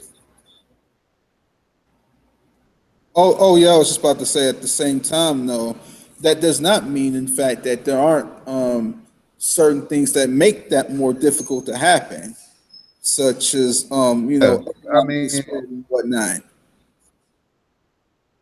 Things that people got. I mean, we know we doing wrong within the neighborhood. Like, is a lot of people lack motivation, lack hope, really bad spots because of bad decisions they made as youths that carry with them throughout the whole rest of their lives, because of they come down hard on black kids, and they some of them decisions that they made when they was younger to escape, they end up getting caught in a certain type of lifestyle at an early age and don't know how to get out. Just lost. a lot of that has to do with the social structure that's set up. I don't think. I think you do have people in the cities that do make it, and like you said, get out and everything. But I think I hold the position. Think is the answer. I think helping build it up. I think we should help build up these inner cities so that the youth get caught in these same traps that I was just referring to. Yeah, that Because those doesn't make traps a are lot of real sense. easy.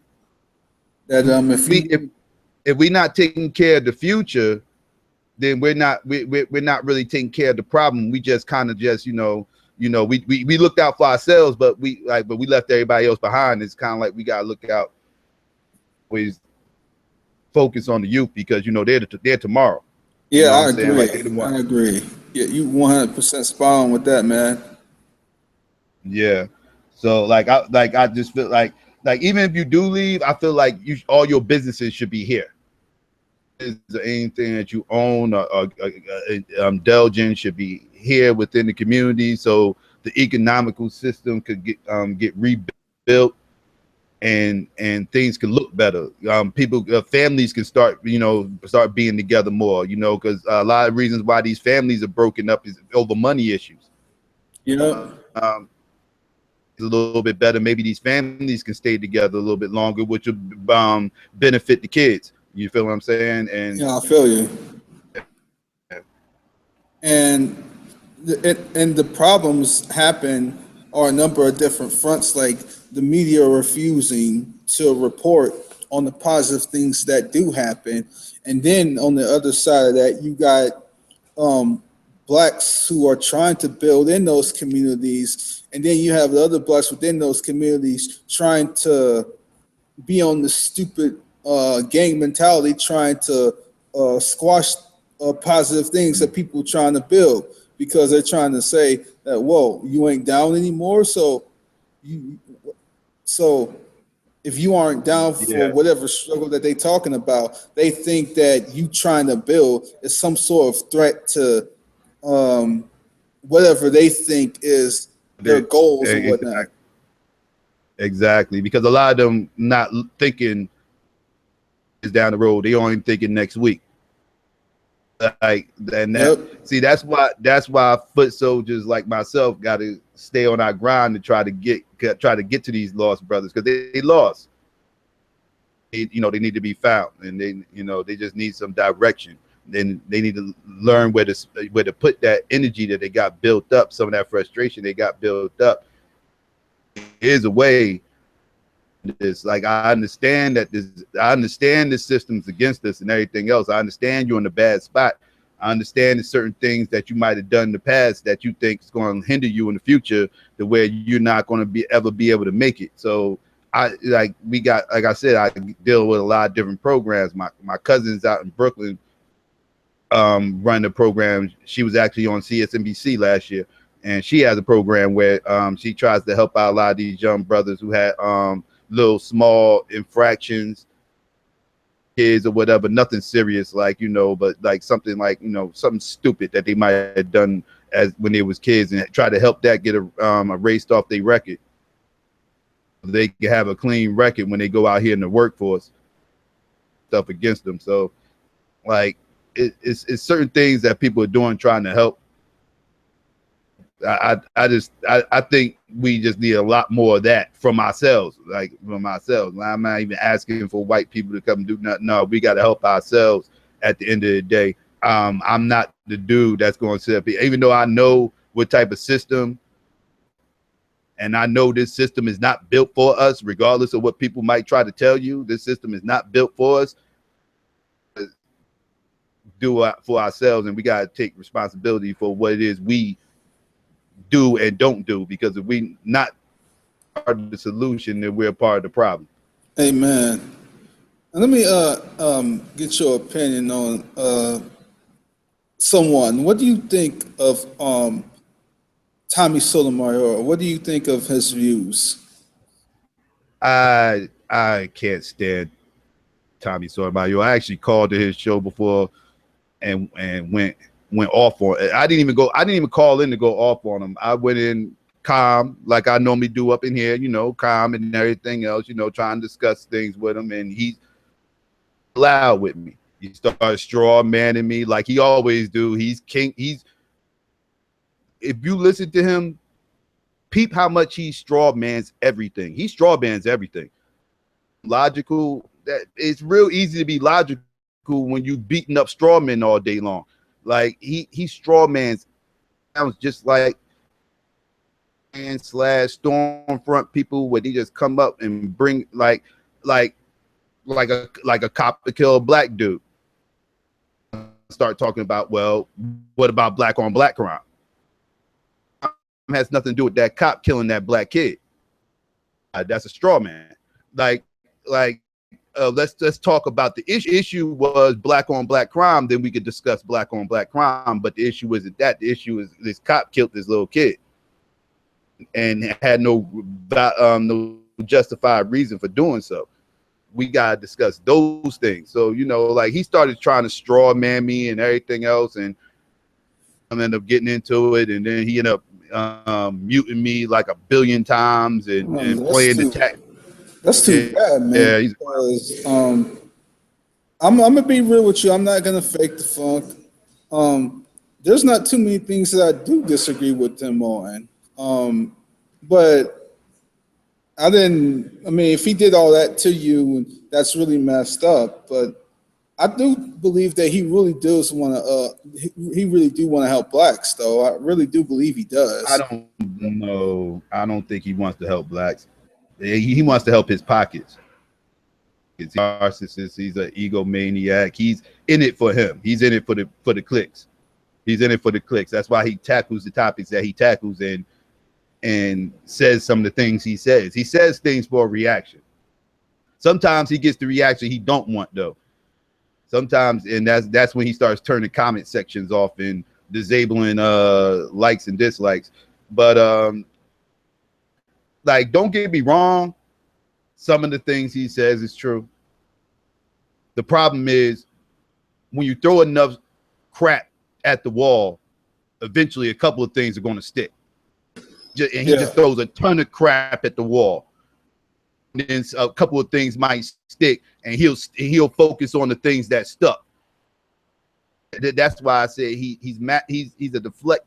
Like, you really got to peep his game. Like, you got to look at him, and then you'll start to see what other people see in him. Like don't get so focused on the wall stuff he's actually throwing at the wall. You feel what I'm saying? Like, because he, like I said, he's going like, and the way he talks about black women like they're different species, and is asinine to me. Like that, it makes absolutely no sense. Like, I'm a component that I understand women are wired a certain type of way. I don't think black women are wired a certain type of way and white women are wired a certain type of way. I believe all women are wired a certain type of way. They deal within their emotions. It's women think with their emotions. Like, you don't want to get a woman emotional, because that's, that they say hell. What they say, hell knows no fury like a woman scorned, or something like that. I believe that's the saying. That's like, right. Yeah. Yeah. That's because women are way more emotional than men are. More aggressive, they have more testosterone and this, that, and third, but women are more emotional. And he treats it like only black women act a certain type of way, when that's crap. Like, it ain't only black women. I've shown evidence that it's not only black women that act a certain type of way. Are certain cultures different? Yes, certain cultures are different, and black women are a part of a certain culture. So yes, they're going to be. It's going to be a small difference in their actions compared to other cultures, because the culture is different. But the actual female reaction to things is all going to be the same. Like, it's right. Like they're all emotional, but they're all going to react a little bit different because of the culture that they're in. Like, so because I like I said, I done seen white women act worse than black women. Like, I've seen it. Like I can show you clips on YouTube. You know what I'm saying? Like, but you let him call it it's only black women, and that's a problem. Like, because that's and that's he gets the MRA guys. A lot of MRA issues that I actually agree with, like child support and all this other stuff and everything else. Like, Yeah. A lot of good MRA issues, and that's what sucks a lot of these people in, because a lot of people agree with him with these MRA issues, which some of it he does touch on. But the message, as far as like some of the messages he hands out, I have a problem with the messenger. Right. Like for him to talk about child support issues and everything else, like he has an agenda behind why he's doing it, because he's been through a lot of his own stuff, and a lot of it has been justified. You know, like he has a grown child. From my knowledge, he's never spent one dime on. And Oh, you know, I think she's like 10 now. I think one is 10 and he has a 2 now. Like one is 10, the other is 8. One that's in his 20s, I think, 18 or 19, like to high school. Or I have to check that out. I don't recall anything about that. I got to give you a link. I'm gonna send you a link. Okay. But he got one, and this is the one that I was talking about, where he didn't. And this is the one that, from what I'm hearing, stemmed a lot of his MRA feelings towards women and everything else, because you know he want a situation where he wanted somebody to get an abortion and they didn't get an abortion, and he didn't want her to have the baby, and cared the baby because he never wanted her to have it, and that's dead wrong. That's dead wrong. Like, you know, like I said, some of the messages he give out, I agree with. Messenger, because he's very like, I don't want to hear that from him. You know, like it's a lot of stuff with him, man. He got a lot of stuff with him. I would say the one major thing I would disagree with him on is I believe, and I base this on my biblical perspective, that I'm not saying that black women haven't been damaging to the culture to a certain degree, but the ultimate responsibility, in my view, based on my biblical foundations, is that men are the ultimate responsibility, because men need to have backbones and be I agree. backbones for their community. They need to keep people from they need to keep people from trying to deter their communities, whether it's the government, whether it's another black man or another black woman. They need to be the backbone no matter what, and they need to keep people from deterring their communities. You can make an argument about people who make it more difficult for the black man, but ultimately we don't have any excuse. In my belief, we don't have any excuse under God. Do have to take some responsibility with some of the things that he touches on. He again, he shouldn't be the one saying it, and then he goes over the top saying it, and he built this channel up all saying these things, which turns like, it's like okay, we like you know, like comfortable, like you shouldn't be sitting up here just bashing our women like this over and over and over. Like, you know, like 1 or 2 videos I wouldn't have said nothing, but when you drop by doing this, you feel what I'm saying? Like at that point, you know, you're annoying. Like at what point you're not paranoid anymore?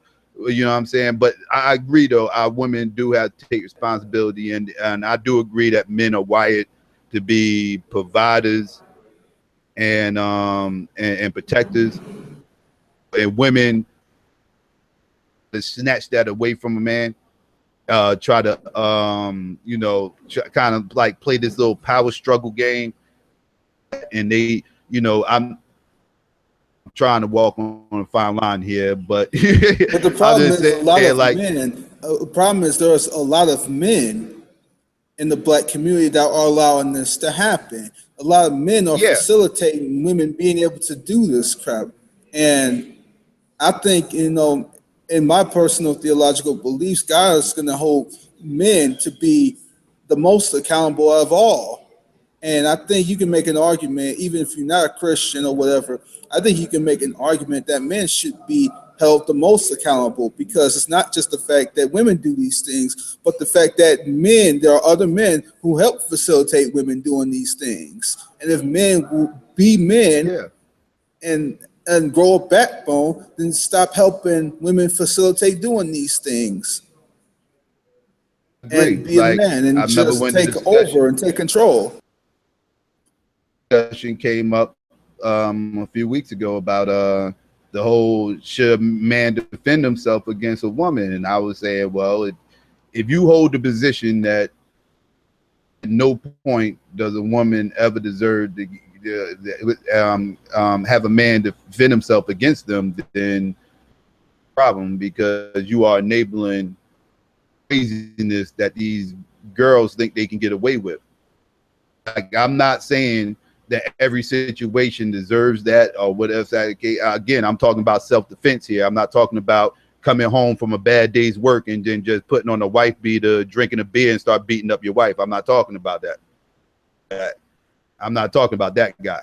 You know what I'm saying? I'm talking about the person who is crazy, insane female who just keeps thinking she can get away with all types of stuff and then starts throwing things at them or punching on them or, like doing all types of madness. And the guy isn't allowed to do anything in return to defend himself.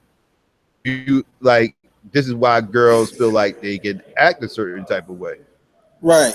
You should females and tell them, like, the second a girl feels like you have that type mentality, you feel like shouldn't you feel like a guy shouldn't hit a girl by no means or blah blah blah. She's going to test you. The second you tell that girl that she is going to test she's going to see how far she can take this. She's going to punch on you, do this, do that, and everything. I've seen it happen. Guys had these girls that's out of control and everything else, and the girl knows that the guy's not going to do nothing, so they start doing whatever and then they get on to, and then they break up with this guy. They go to the next guy. They think they can do that to the next guy. The next guy is one of the guys that he ends up smacking them, and then she loses her mind and calls the cops. This dude locked up. Because I think there's an inconsistency with saying that there's a system that's built to like make it more difficult for black men to be in their kids' life. There's a system that makes it more difficult for men to do that. Yes. But also argue that there is a system that makes it more difficult for blacks to succeed. Yet saying that blacks can't use that as an excuse not to succeed, because there's a system Yes. to make it more difficult for black people to succeed. That's just the bottom line. But there's also a system that's making it more difficult for black men to be in the lives of their children. So since there is a system that's making it difficult to be for more, since there's a system to make it more difficult for either cases, how can you consistently argue that people need to not let the system dictate their choices to get out the hood, for example, but men have to, basically not let the system dictate, them having like parental responsibilities to their kids. If you are supposed to overcome the system, then shouldn't you try to overcome the system no matter whether it's getting out the hood or whether it's dealing with your kids? Yeah. I mean, like I was saying, I totally agree because that he's because Tommy does say that there's a system that makes it more difficult for men to be in their kids' yeah, lives, which well, I he's right about argue. that. But there is He's right also a about that. system that makes it more difficult for blacks to succeed. But he don't use the system to say, hey, well, blacks should not use the system to as an excuse for them not to succeed. And in the same way, But he you can't use. blames, yeah, yeah. But he also see this is also a problem I have with Tommy because like he blames the black woman. Well, the black woman is just taking advantage of the system that was built. Why not get mad at the system? The system's crap. Like the system was broke. We need to fix this system. Like sitting up here cursing out the black women every day isn't going to change the system. You just doing at that Well, point you're doing nothing but a bunch of crying.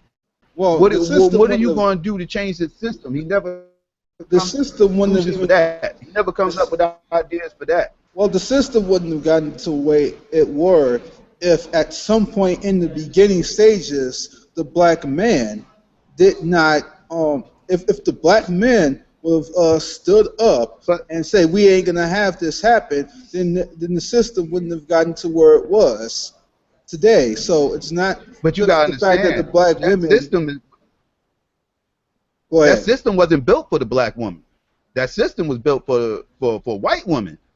Just black women took advantage of it. Like it wasn't built for the like they didn't make this system so black women could get to succeed. Like they made this for women in general, mainly white women. Like and they're the ones who fought for this. I thought the system was And built to got the try. system.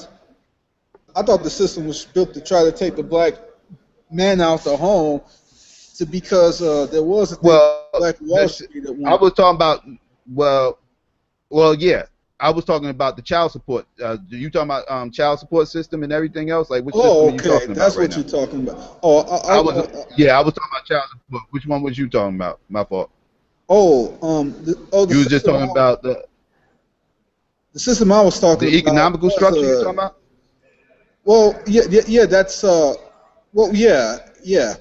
Because I think you could say it for both things that at some point in the beginning, the black man stopped being a man and allowed the economic structure to cripple his community. And at some point, the black man Yeah. stopped being a man and allowed Oh, you talking the about system to. You just talking about PDS. You talking PDST? That's what you. All right, I got Yeah, you. I got you. I think at the beginning, whether I you're got you. talking about the child support system or whether you're talking about the economic system of blacks, I think at some point in the beginning of either system, the black man failed to be a man, and it led to the where we got today because ultimately men. Because here's the thing: feminism isn't feminism because of women. Feminism is feminism because men failed to stand up. Because if it weren't for men, if men would stand up and say we're not going to have this nonsense, you wouldn't have none of this feminist crap. When men failed to stand up to be men, you would have men, being emasculating themselves or being emasculated and allowing the nonsense of like this feminist movement to get out of control. If other men were to stand up and say, look, we're not going to have this crap. If all men were to, become one unit and, say we're not going to take any more of this feminism nonsense, feminism would end today. It would end today. If men stopped the nonsense, feminism would end today. When men fail to act like men, is when stuff starts to go downhill. I mean, yeah. I don't. My whole thing. I don't like the whole. This is my problem with feminism. I don't like the whole we're going to take and not give. It's not a give and take thing. We're going to take and not give. Like the the society is structured to favor men in certain type of things and to favor women in certain type of things.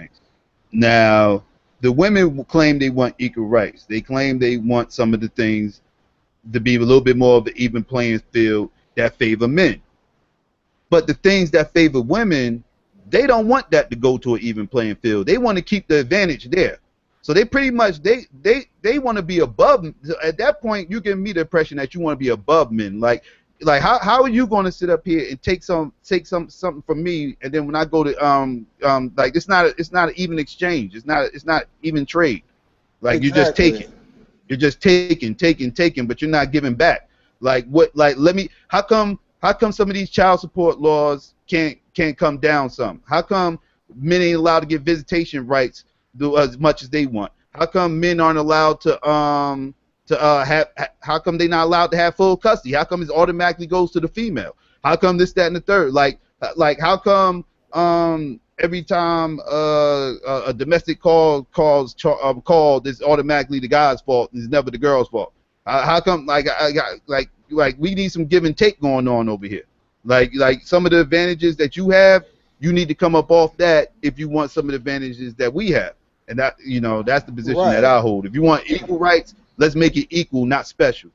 That's right. And where I where my point come in is that other cowardly men who have emasculated themselves or allowed themselves to be emasculated, other men have facilitated women being able to do this nonsense. Yeah. Yeah. If other men would stand up and say, we're not going to tolerate this nonsense, then feminism would not have a leg to stand on.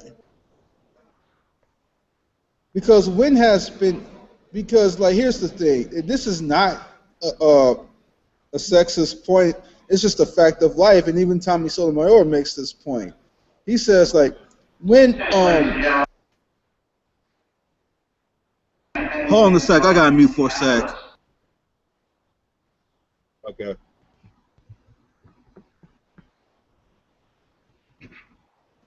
Anyway, as I was saying, and Tommy Sotomayor makes this point, and I think it's a good point. He says, like, when have you seen like women like take over a country?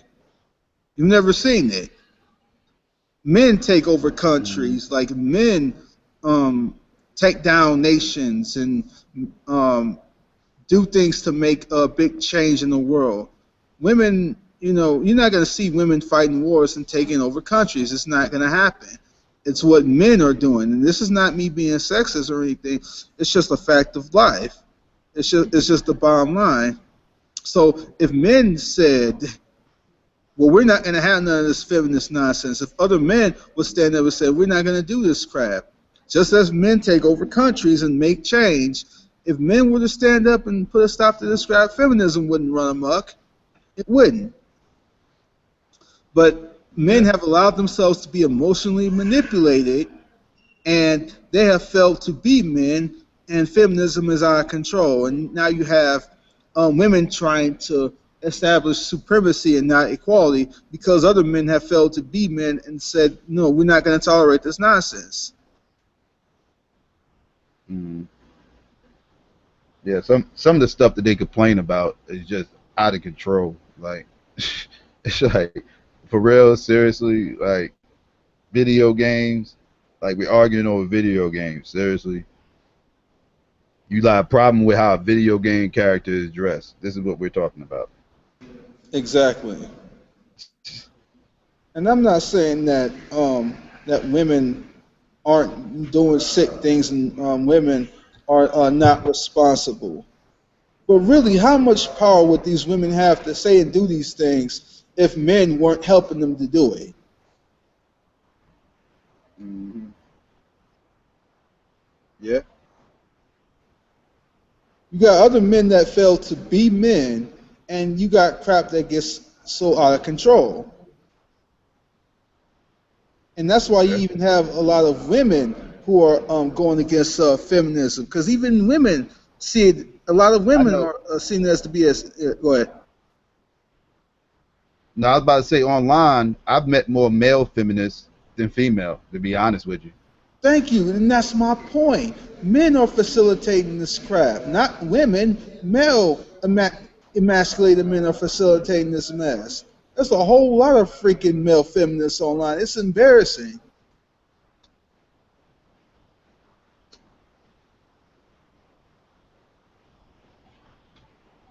I met a ton of male feminists online. I didn't even know males could be feminists until I until I got online. I didn't even think that was possible. I didn't even think they made those.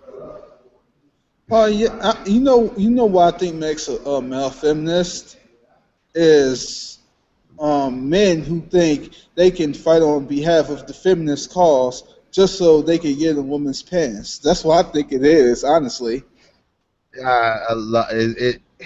I'm not going to say all. I'm not Don't going to say it. all, but I am going to say a good portion of them do be simping. A good portion of them do be simping. Yes, they They do. do. They be Tony, sipping like crazy. What's up, E? what you just said is correct. Because remember that video that you showed me about Milo and that guy attacking virgins? Yeah, what about it?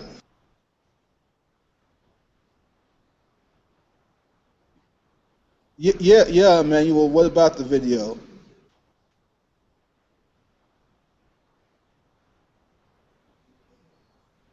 Did we I lose them? can't hear you, man. From what that guy said, he indirectly said that because he's a feminist, he was able to get inside a woman's pants. Yeah, I was. Well, who said that? That guy, the guy who made fun of virgins. From what Oh he's yeah, yeah. That's a good point. Yeah, and that's what I'm saying is that you got dudes like these who will fight on behalf of the feminist cause just so they can be like, oh, you stand up for women, and women, will let them get in their pants. And Yeah. that's all I will say. And you're right, Psycho. Not all of them do, but I think a good majority Hmm. of them do it for that reason. Yeah. Yeah. I think it's a lot of that going on. A lot of that.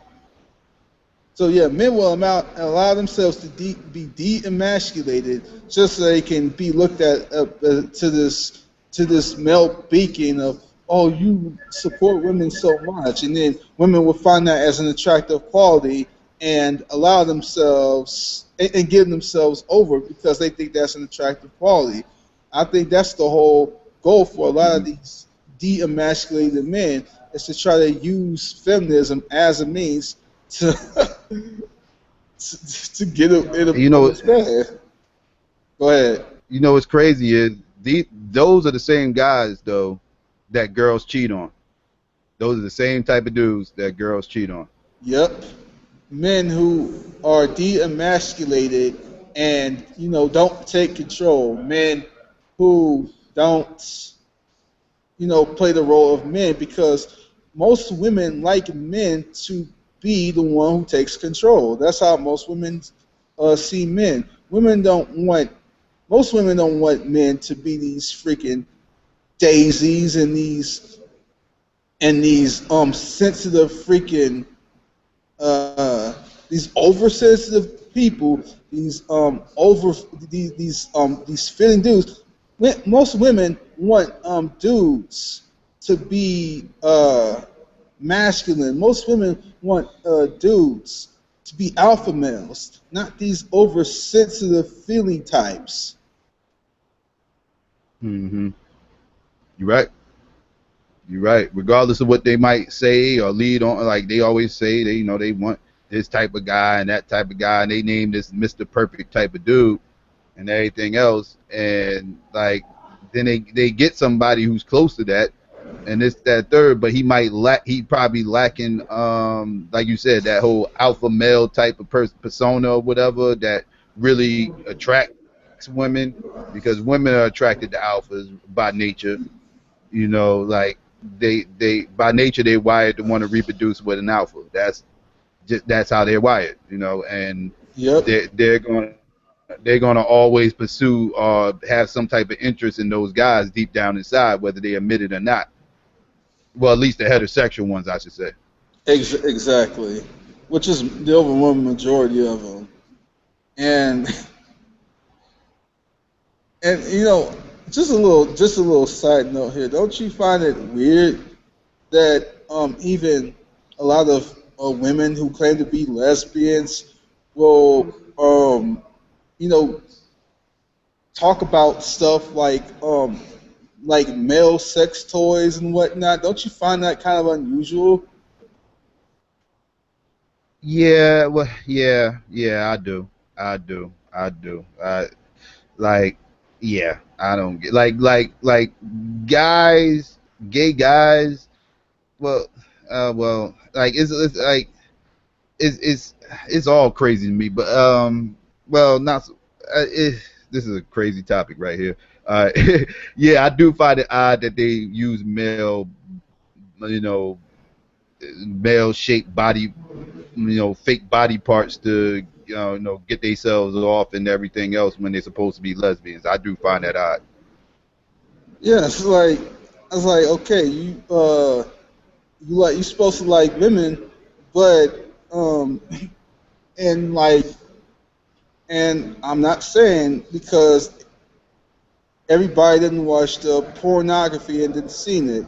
Even as Hmm. a flawed Christian myself, I'm not going to hide the fact that I've watched pornography because I have. Everybody has, and Hmm. I've seen lesbian women use freaking like male Yeah, toys, and it's like, and that's why most that's why most but if you think about it, most bisexuals you'll run into are mostly females. yeah, Most of the time you don't exactly, run into too many guy bisexuals. He's either straight or he's gay. You don't really catch too many guys saying they bi. Like, and I'm not saying they don't exist. I'm just saying most of the time when you hear the word bi associated with somebody, it's usually a female. exactly. So I'm like, what is it about like? What is it about women, whether they're gay or well, I mean, yeah, whether women most of the time, whether women are gay or not, they just like the male genitalia, or even if it looks like one, they like it for whatever reason, but they just don't want to. I Hmm. don't know. Maybe they don't have an emotional attachment to a guy, and they just like the part itself. It's I don't know. it's it's a mental thing. It's a mental thing. It's something about guys that just turns them off. It's mental. Yeah, But obviously the genitalia don't, but everything, something else about everything else does, which is yeah, weird. right. But yeah, you got all these freaking emasculated, demasculated dudes um, talking about how much they are feminists and this, that, and the third. Okay, like what is it doing for you? Okay, besides you using it as a means to get in a woman's panties, what is it doing for you exactly? Because it seems like it's basically saying this: oh, you could be you could be a feminist as long as you be a good little boy. Shut up and do what we tell you to do. Yeah. Yeah. It's craziness. It's craziness. I've actually known a lot of bisexual slash gay women in my life. And yeah, I know a little bit about their lifestyle. Yeah, Would you say? on nothing. You can go. No, I was about to say that part I didn't get. We was just talking about, but yeah, I do know, like, like as far as like some of the lingo they use, some of the labels they go by, and everything else. Like you got, like, you got the bisexual ones. You have the femmes who are those are the lesbians that look like they heterosexual, but they're actually gay. They're actually called femmes. Those are the ones, like, you see, whenever they say you see two hot girls kissing or whatever, like those will be femmes. And Right. then you got, yeah, then you got the femme who are, they're femmes, but they're the aggressive ones, not butch, because butch is the ones who them the ones who try to be dudes. They're the ones who, they think they're dudes, or they try to act like dudes or whatever. Those are the aggressives, those slash AGs. But the femme aggress, those are the ones where it's two femmes, but one's slightly a little. You could tell one's the top and the other one's the bottom because of their Yeah, like their characteristics. Yeah, that would be like the femme aggress, and then you have the femme. But yeah, but it seems to me that like the film type, the lesbian crowd. It seems like most of the time you're dealing with people who are fit the more the butch category of lesbians. which ones you talking about? Like the it seems like more often than not when you hear somebody identify as a lesbian, they're identified as more of the butch type, and it seems like the Yeah, femmes are not they're there, but they're not the majority. yeah. So it's I like never I never understood how a female would be lesbian, not bisexual. I'm saying how can a female be lesbian but still but only date butches or 8/AGs? Like I don't understand that. Like you might as well be with a man. right. Like I don't You don't want to, yeah, I you don't want to really get don't with get it. you don't want to get with an actual biological dude, but you want to get with a chick that looks like a dude. It's weird. Yeah, it's real weird. Like I feel like if you're a female and you're going to be gay, you should at least be a femme, if not like if nothing else, and you should only mess with femmes because you're claiming you don't like dudes and you only like females. You should be messing with a female that actually looks and acts like a female. Exactly, and like I said, like you don't. Femmes are very, very. I'm not gonna say very rare, but they're the minority amongst lesbians. Okay, most of which begs the question that do most people have an inclination towards the heterosexual image? And yes, most do.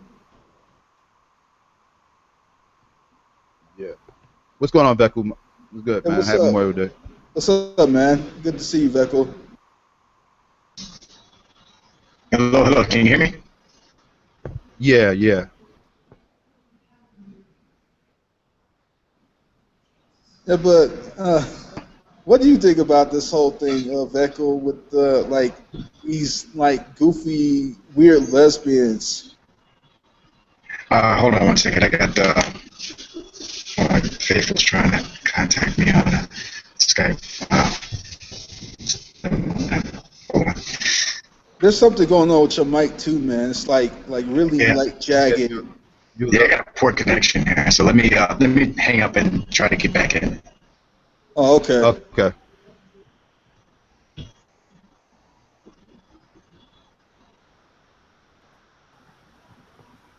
But with these with the ones that are like the femme types that you talk about, it seems to me like don't they strike you as like sort of narcissistic, so to speak? Because like it's basically like saying this, like you're so feminine and so gorgeous, so to speak, but it's basically like they looking at themselves in the mirror being like feminine and loving their femininity and their image, but basically that they have someone that's exactly like them that they have sexual relations with or whatever. It seems to me there's sort of a narcissistic attitude when you're dealing with the femme types. Does that make sense? I can I can kind of understand where you're going with it. I can kind of understand where you're going with it somewhat. Kind of like I don't know, kind of like they I don't know. I kind of get what you're saying. I can't break it down to words, but I understand where you're going with it, with your angle.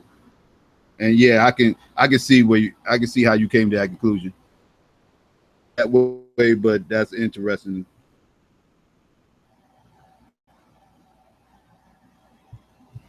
Did we lose Beckel again? It seems like it, but yeah, it's just like this. Like, look at like someone who's a narcissist, like who says, like, have you played Street Fighter and know about the character Vega? Street Fighter. Yeah, I know about Vega. Yeah. He's the like quintessential narcissist. Like he loves his looks, and he can't stop talking about his looks. He talks about his looks in his sleep and everything. Man, he would be the Hmm. quintessential narcissist. And what I get from like lesbian femmes is that they're basically sort of like Vega, like they're looking in the mirror and they're saying like, "Oh, they're so beautiful," and they're just like flawless. And I'm not saying don't have. You could say that about gay guys too.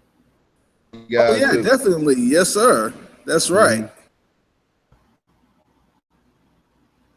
And I'm not saying don't have confidence in yourself and whatnot, and don't.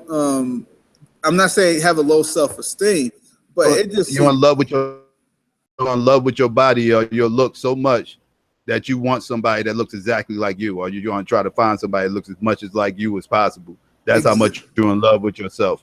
exactly, and it's just so overinflated to like this narcissistic degree. And yeah, you're literally looking for someone that looks as beautiful, mirrors the beautiful image that you love about yourself, and you're having sex with it. It's that's that cannot be anything other than narcissism to me,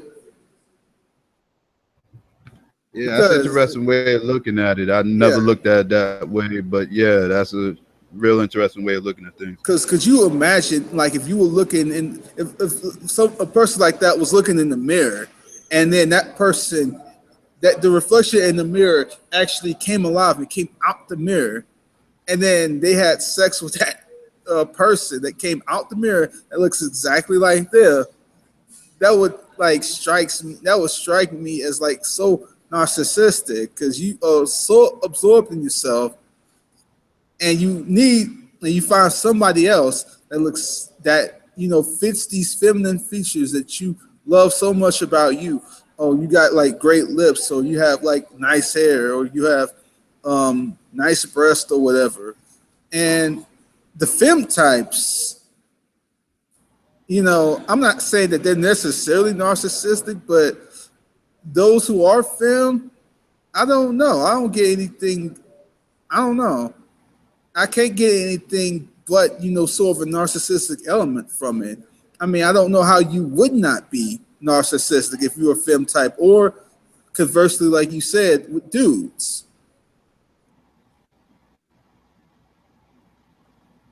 Yeah. So basically, Uh, what we're dealing with no. gay people was that you either, in many cases, either you're dealing with people who may be narcissistic, or you're dealing with people who say that they only like women if they're women, but they want to get with women that look like dudes. Or, and it's the same kind of thing with guys. You have gay dudes that want to get with you have gay dudes that want to get with dudes that look like women. It's not quite as Yeah. common, but it's still common. Yeah. Yeah. I agree. I don't think it's as common on the guy side as it is with the girl side, Right. but on but you have that go on the guy side, and like same question. Like if you're going to do all that, then why not just be with a female? Yeah, it's just Like I don't get it. yeah, it's just weird in so many ways, but it's I, but I was gonna go somewhere. Yeah, it's weird in so many ways, but these these are the type of people we are dealing with. Like here's the thing, I don't got no problem with gay people wanting to have rights and this and that. Here's what I have an issue with. Like, take up Bruce Springsteen for example, right? He didn't perform at what was it, North Carolina or someplace he was going to perform, because he thought the whole transgender bathroom issue. He thought they were being discriminatory and bigoted towards those people because of the law and the bill that they was looking at, right? But he has every right to act on his beliefs, and I'm and I'll get behind him. If he believes that people are being bigots, he has the right to not perform and act on his beliefs. But when you look at the Christians who didn't want to bake a cake for um, gay people, and they wanted to they wanted them to make a cake, which went against their sacred held beliefs, and Christians aren't allowed to do the same thing. I see that as a problem.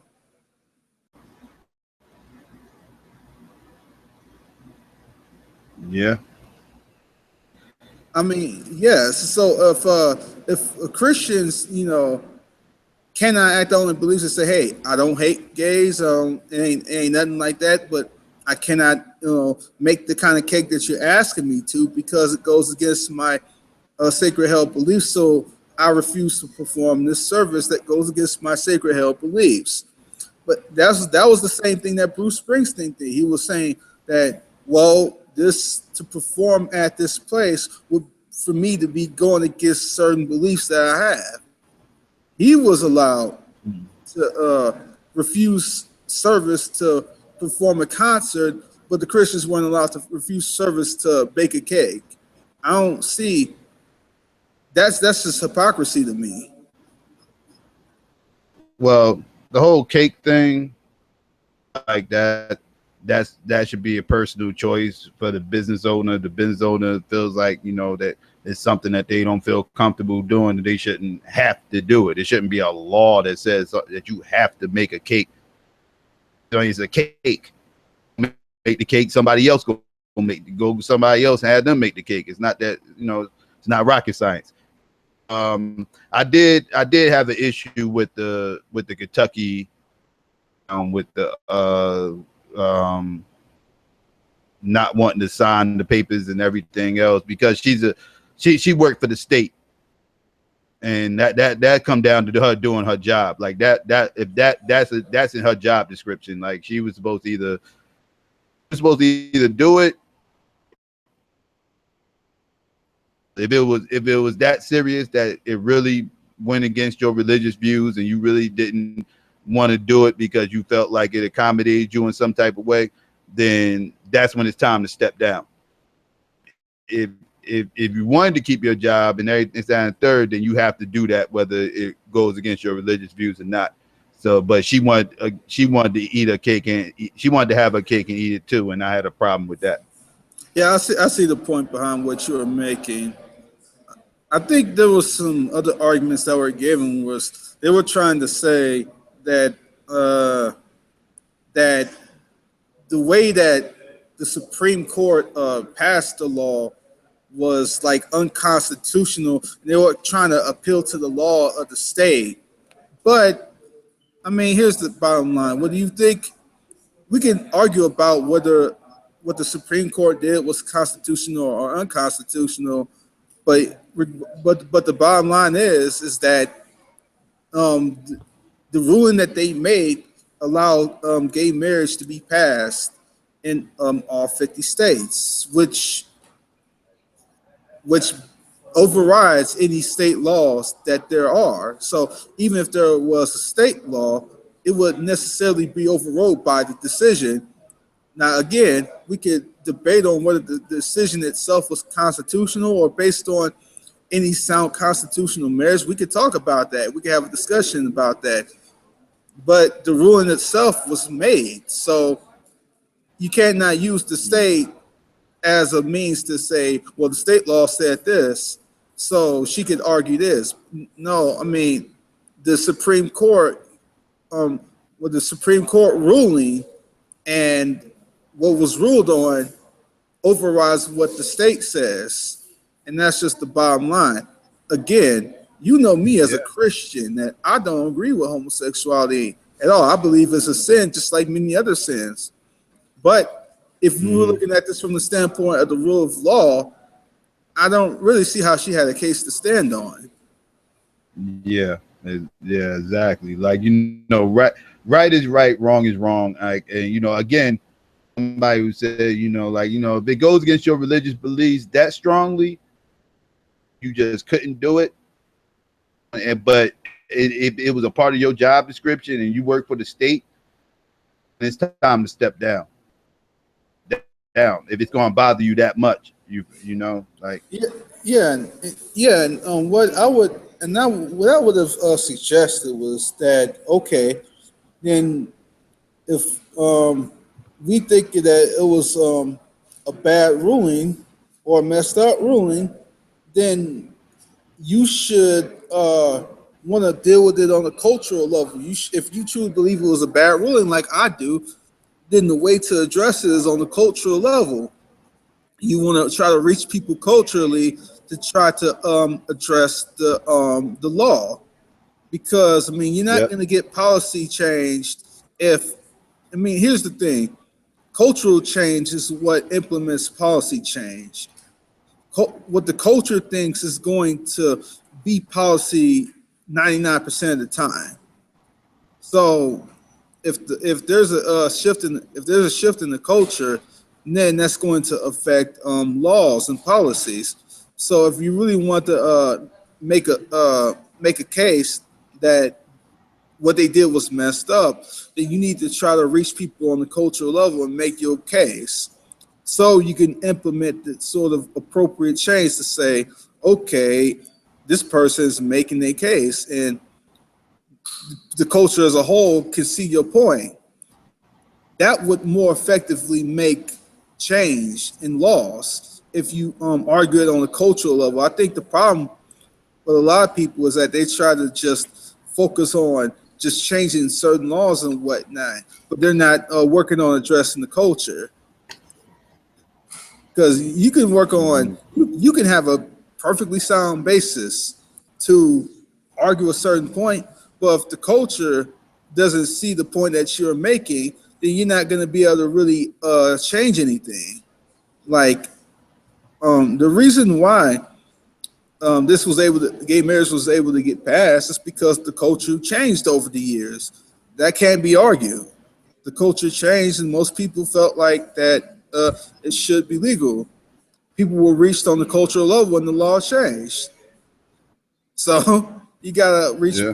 if you wanna if you believe something different, you gotta reach people on the cultural level in the same way that they did, and try to reach people on a certain on that kind of front, you know. Mm-hmm. And yeah, I just think that if the majority of and here's the thing, how it was from state to state. I don't. I quite frankly don't think it should have even gotten to that far. I don't think the Supreme Court should have ruled on it at all. I think it should have been left to the individual states to decide. Like there were certain changes in the cultures in certain states, and it was passed. And if it was passed on that, I'm like, well, so be it. They usually start off everything like that. Kind of like how the marijuana laws are now. Slowly make they first they started off slowly making it state by state whether or not it was legal for medical purposes. Now they got a couple of states doing it for recreational. Like they start off with a couple of states before they finally decide to make it a federal law. Oh yeah, yeah. There you go. And there was no reason. I don't. Yeah, I don't think there was no reason for marijuana to be made illegal anyway. Because I mean, I don't see it really no different than drinking. I mean, drinking is legal. I agree. Actually, I Yeah. actually is that is less. That's I mean, it affects you less than liquor does. Like I could be around a person who smoked all day long. They still functional. They still able to do things. You feel what I'm saying? Like they're not stumbling. They're not slurring their words. They're able to come with a coherent, put one together. And but if you're around somebody who was drinking all day, all over the place, they slurring their words. You could barely understand what they're talking about. They're throwing up. They're sick. They're everything. Like it doesn't do that to people. So like I can make an argument that is less dangerous than alcohol. That's absolutely right, man. And I think I think stuff like drinking and marijuana. I think that's one of those things that the government should not be involved in, like things that I think which infringe upon other people, like abortion kills another human being, or things like rape, which harms another Yeah. human being, things like that. You can have, be disallowed in certain laws, but things like which don't really affect anyone else, like you just like drinking and go ahead. Like the abortion. Now I was about to say like the abortion thing. I got mixed emotions on the abortion thing. I've always had mixed emotions on this. It's always been a hard topic for me personally. Um, I get. I'm a little. I don't like to say I'm pro-choice, but I guess you could say I'm pro-choice. But I'm pro-choice. Choice. I think people should choose to have the kid. Choice. I think people should make. But I guess by definition I would have to be considered pro-choice because I do feel like ultimately it probably should be up to the parents. I feel like the guy should have something to say too, not just the female. But I feel like that should be a last resort. Should absolutely to having the child. That's the position I hold. Yeah, yeah, I can understand why you may feel that way. I'm not gonna try to debate you on that point right now anyway. But I had a previous thought that I was going somewhere. Um, oh yeah, like things like which don't directly like affect other people, like for example, gay people going to clubs. They ain't forcing me to go to a club or to entertain. What they do, you don't care what they Yeah, do in their private life. yeah, I'm not going to say like gay clubs should be shut down just because I disagree with homosexuality and stuff like gay clubs. I'm not gonna shut that stuff down. I'm not gonna say that uh, stuff like marijuana should be illegal. I mean, that's not really, you know, um, transgressing on another human being. Like certain like something like rape or drinking in general doesn't transgress on another human being. I mean, those things should not be controlled by the government.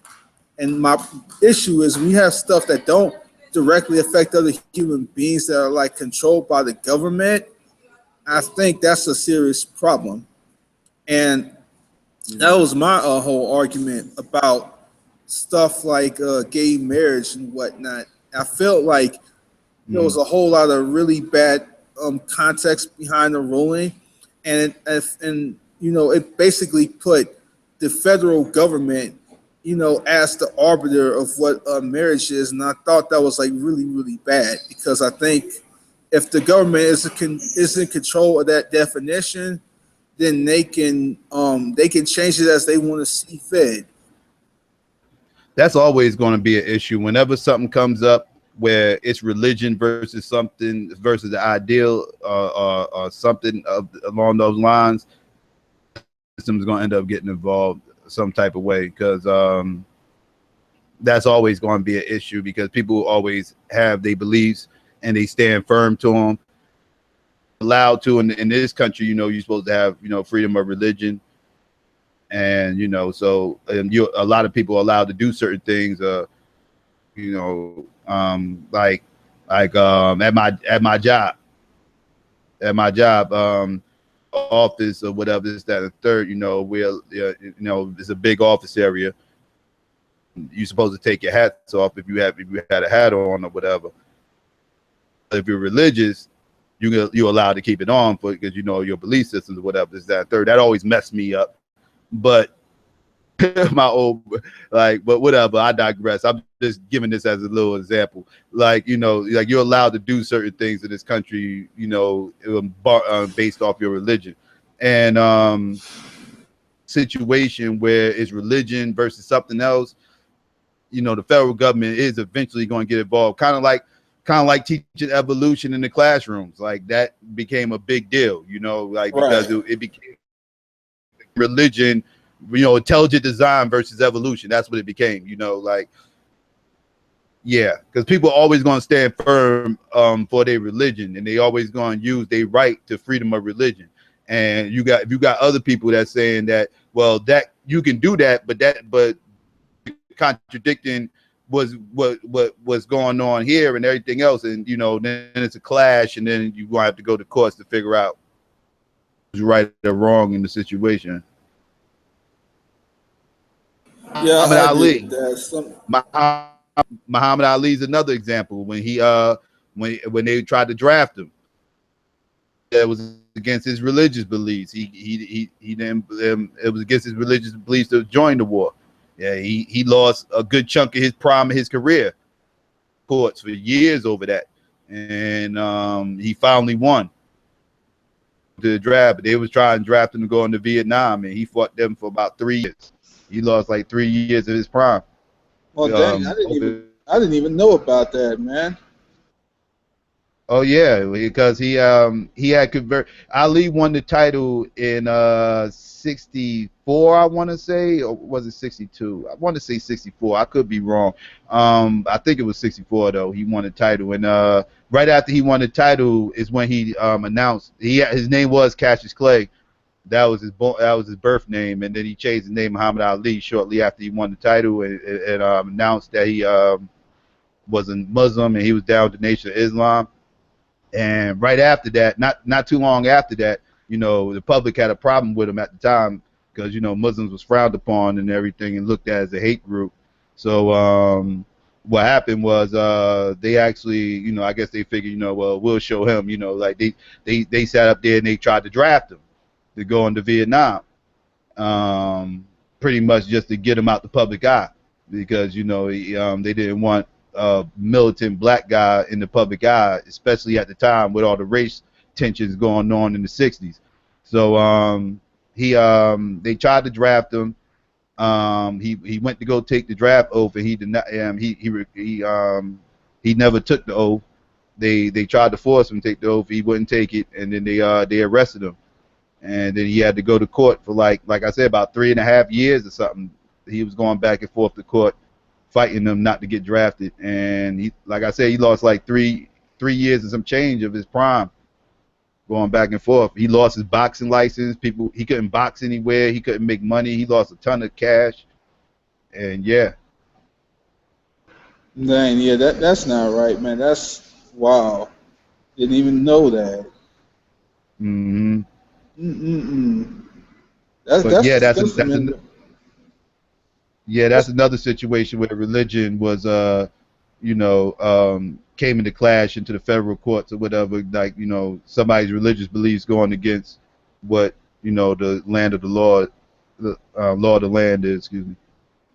Yeah, and that's the whole problem with that. That's the reason why the church and state should be kept separate, because you will have situations to where the government is telling people to do certain things that go against their religious views. I mean, yes, there separation of church and state, is saying that no there should be like no recognized like religion or anything like that.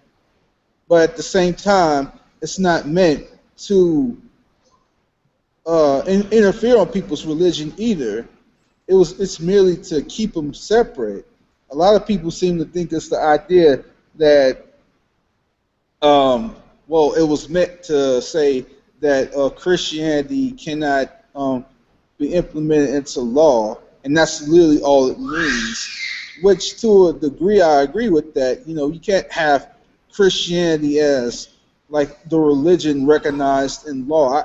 I agree with that. Like Christianity nor any other religion can like be officially recognized in law. But what the law was not meant to do was it was not meant to it was not meant to infringe upon people's religious beliefs. And I think a lot of people get the wrong idea that government is designed to supposed to be able to basically counter people's religious beliefs to a certain degree, and that's just not correct. But what most of the time what they're saying is that you have a separation. You have a separation of church and state. So you cannot like have that nativity scene in public at Christmas. That's usually the argument that's being made when separation of church and state has like little to nothing to do with public nativity scenes or things that may lean towards a religious framework. Because if there was something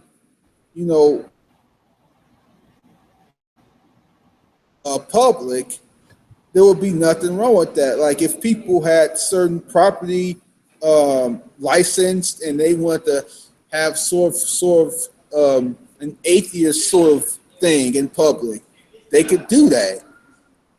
They government couldn't say, hey, well, because you're atheist or whatever, you can't have that there. And I think that's what a lot of people who use the separation of church and state argument try to make. They try to use it to say stuff like nativity scenes can't be in public, or stuff like Merry Christmas can't like be in Walmarts or something like that. I never really cared too much about the whole putting Merry Christmas on things. That doesn't bother me. Most people don't. That's the thing. Most people don't. But it also Those doesn't fringe bother me people atheists. putting down. It also doesn't bother me if people putting down happy holidays, because there's a whole bunch of holidays that go on around that time. So maybe they just want to, just kind of just is that third. I know that bothers some Christians too. Exactly. I don't understand why that would bother any Christian. That don't bother me. If they want to say happy holidays, so what? I'll say happy holidays to them back. If a Jewish person says Hanukkah, I'll say happy Hanukkah to them back, in respect for their beliefs. I don't have a problem with that at all. That's the terminology I think should be used, is just happy holidays, just so everybody can just, because again, nobody denies a holiday. You can't get insulted by a holiday. Like everybody knows it's a holiday. Whichever holiday it is you celebrate, I pretty much covered it. So like I'm not offending anybody, I'm at least I shouldn't be. I'm glad you said what you said, because I think that's a silly argument for a Christian to make, to be upset over somebody saying happy holidays opposed to Merry Christmas. Like that, I think that's a silly argument. And that's really, really stupid. I mean, honestly, like if you believe what you believe is the truth, and you if you really truly believe that, then somebody saying happy holidays should not even remotely affect you. I mean, it's not like they're trying to disrespect you by saying happy holidays. Heck, Exactly. I mean, it's a season that a lot of people want to celebrate, not just Christians. Yeah, if anything, they're going out their way not to try to disrespect you by saying happy holidays. Thank you. I don't know where people get this idea. Oh, happy holidays. Well, they're trying to disrespect me as a what? What? Yeah. I mean, here's the thing, because anybody, if they said, here's the thing, I'm not gonna have somebody say Merry Christmas just so they can, just so I can feel more comfortable, and I think it goes both ways. I'm not going to force people to have to say Happy Holidays or Merry Christmas. I'm not gonna have them be forced to say Merry Christmas to make me feel more comfortable, and they shouldn't force me likewise to say Happy Holidays to make them feel more comfortable. It should go both ways. If I like somebody like you, if I know that you aren't a Christian or whatever, I'm gonna tell you Happy Holidays, bro.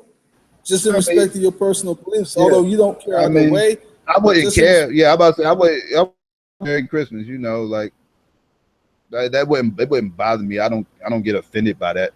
I mean, it's a holiday. I celebrated Christmas when I was a kid, like everybody else. You know, it wasn't a religious base, but you know, I definitely took advantage of the presence. I'll be lying to you if I say I did.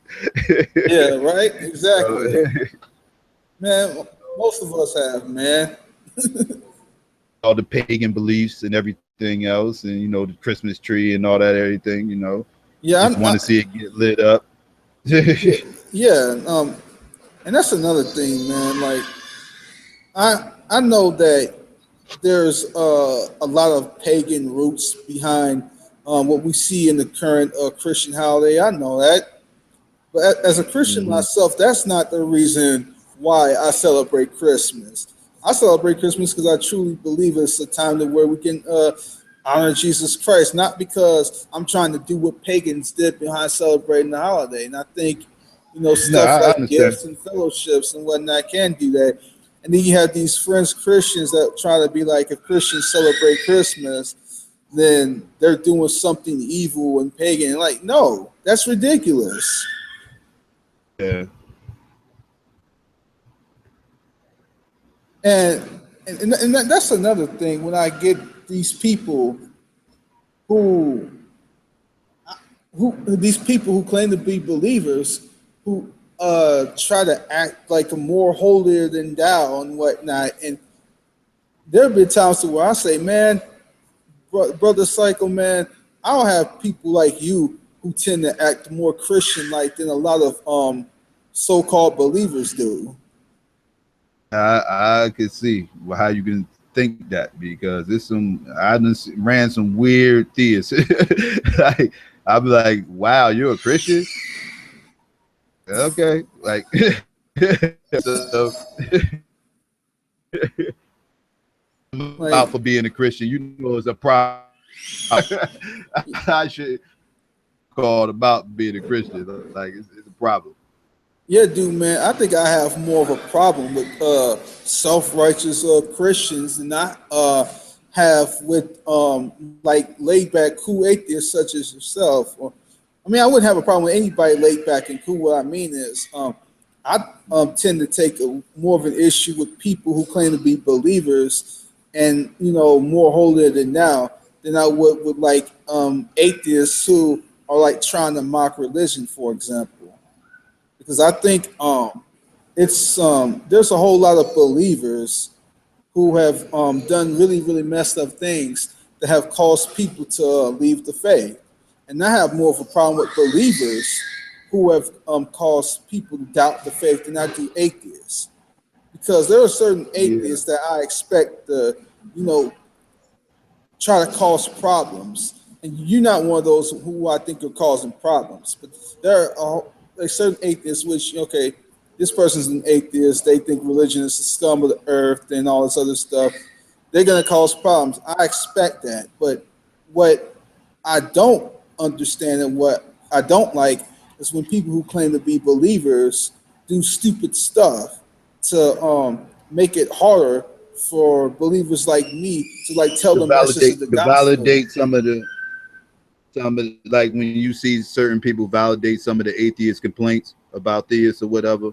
Oh yes, because I mean, yeah, there are atheists such as yourself. I think in many ways have very valid complaints from a lot of these false or hypocritical Christians.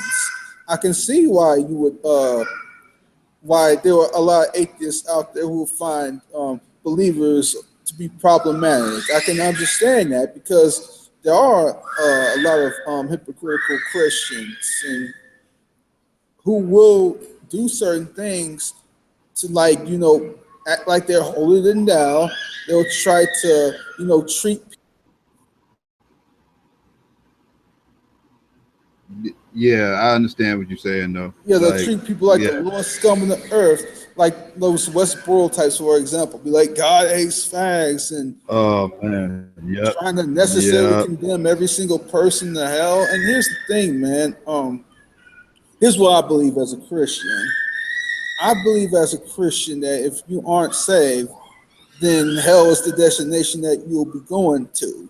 That's what I believe. Mhm. But my caveat to bringing that up is this: that does not mean that somebody won't become saved when they die. So to presume that they won't be saved before they die is just stupid. Mm-hmm. Because everybody has a chance to be saved, and that's the problem I have with certain believers when they point people out and be like, "Well, you're going to hell." You don't know that. You don't know what that person gonna do in their life or how their life gonna be changed at any point. And those are the Christians Yeah, I have a severe problem with, even more than atheists who yeah, mock the faith. yeah. Like you were saying, Westboro and some of these street preachers that you see on YouTube and everything else, like they are the trolls of your community. They are literally the trolls of your community. They don't do anything but go out in the street and damn everybody to hell. That's their sole purpose. Yep. And it seemed like they almost just do it for YouTube hits. Like it's like, okay, like do you get, like if you guys are really trying, you guys are convincing right now, or the people that already believe, who are you converting right now? Talking like that. Exactly. Exactly. And the Bible warns about people like this all over it, about people who make it more difficult for others to, believe or who put doubts into people's heads.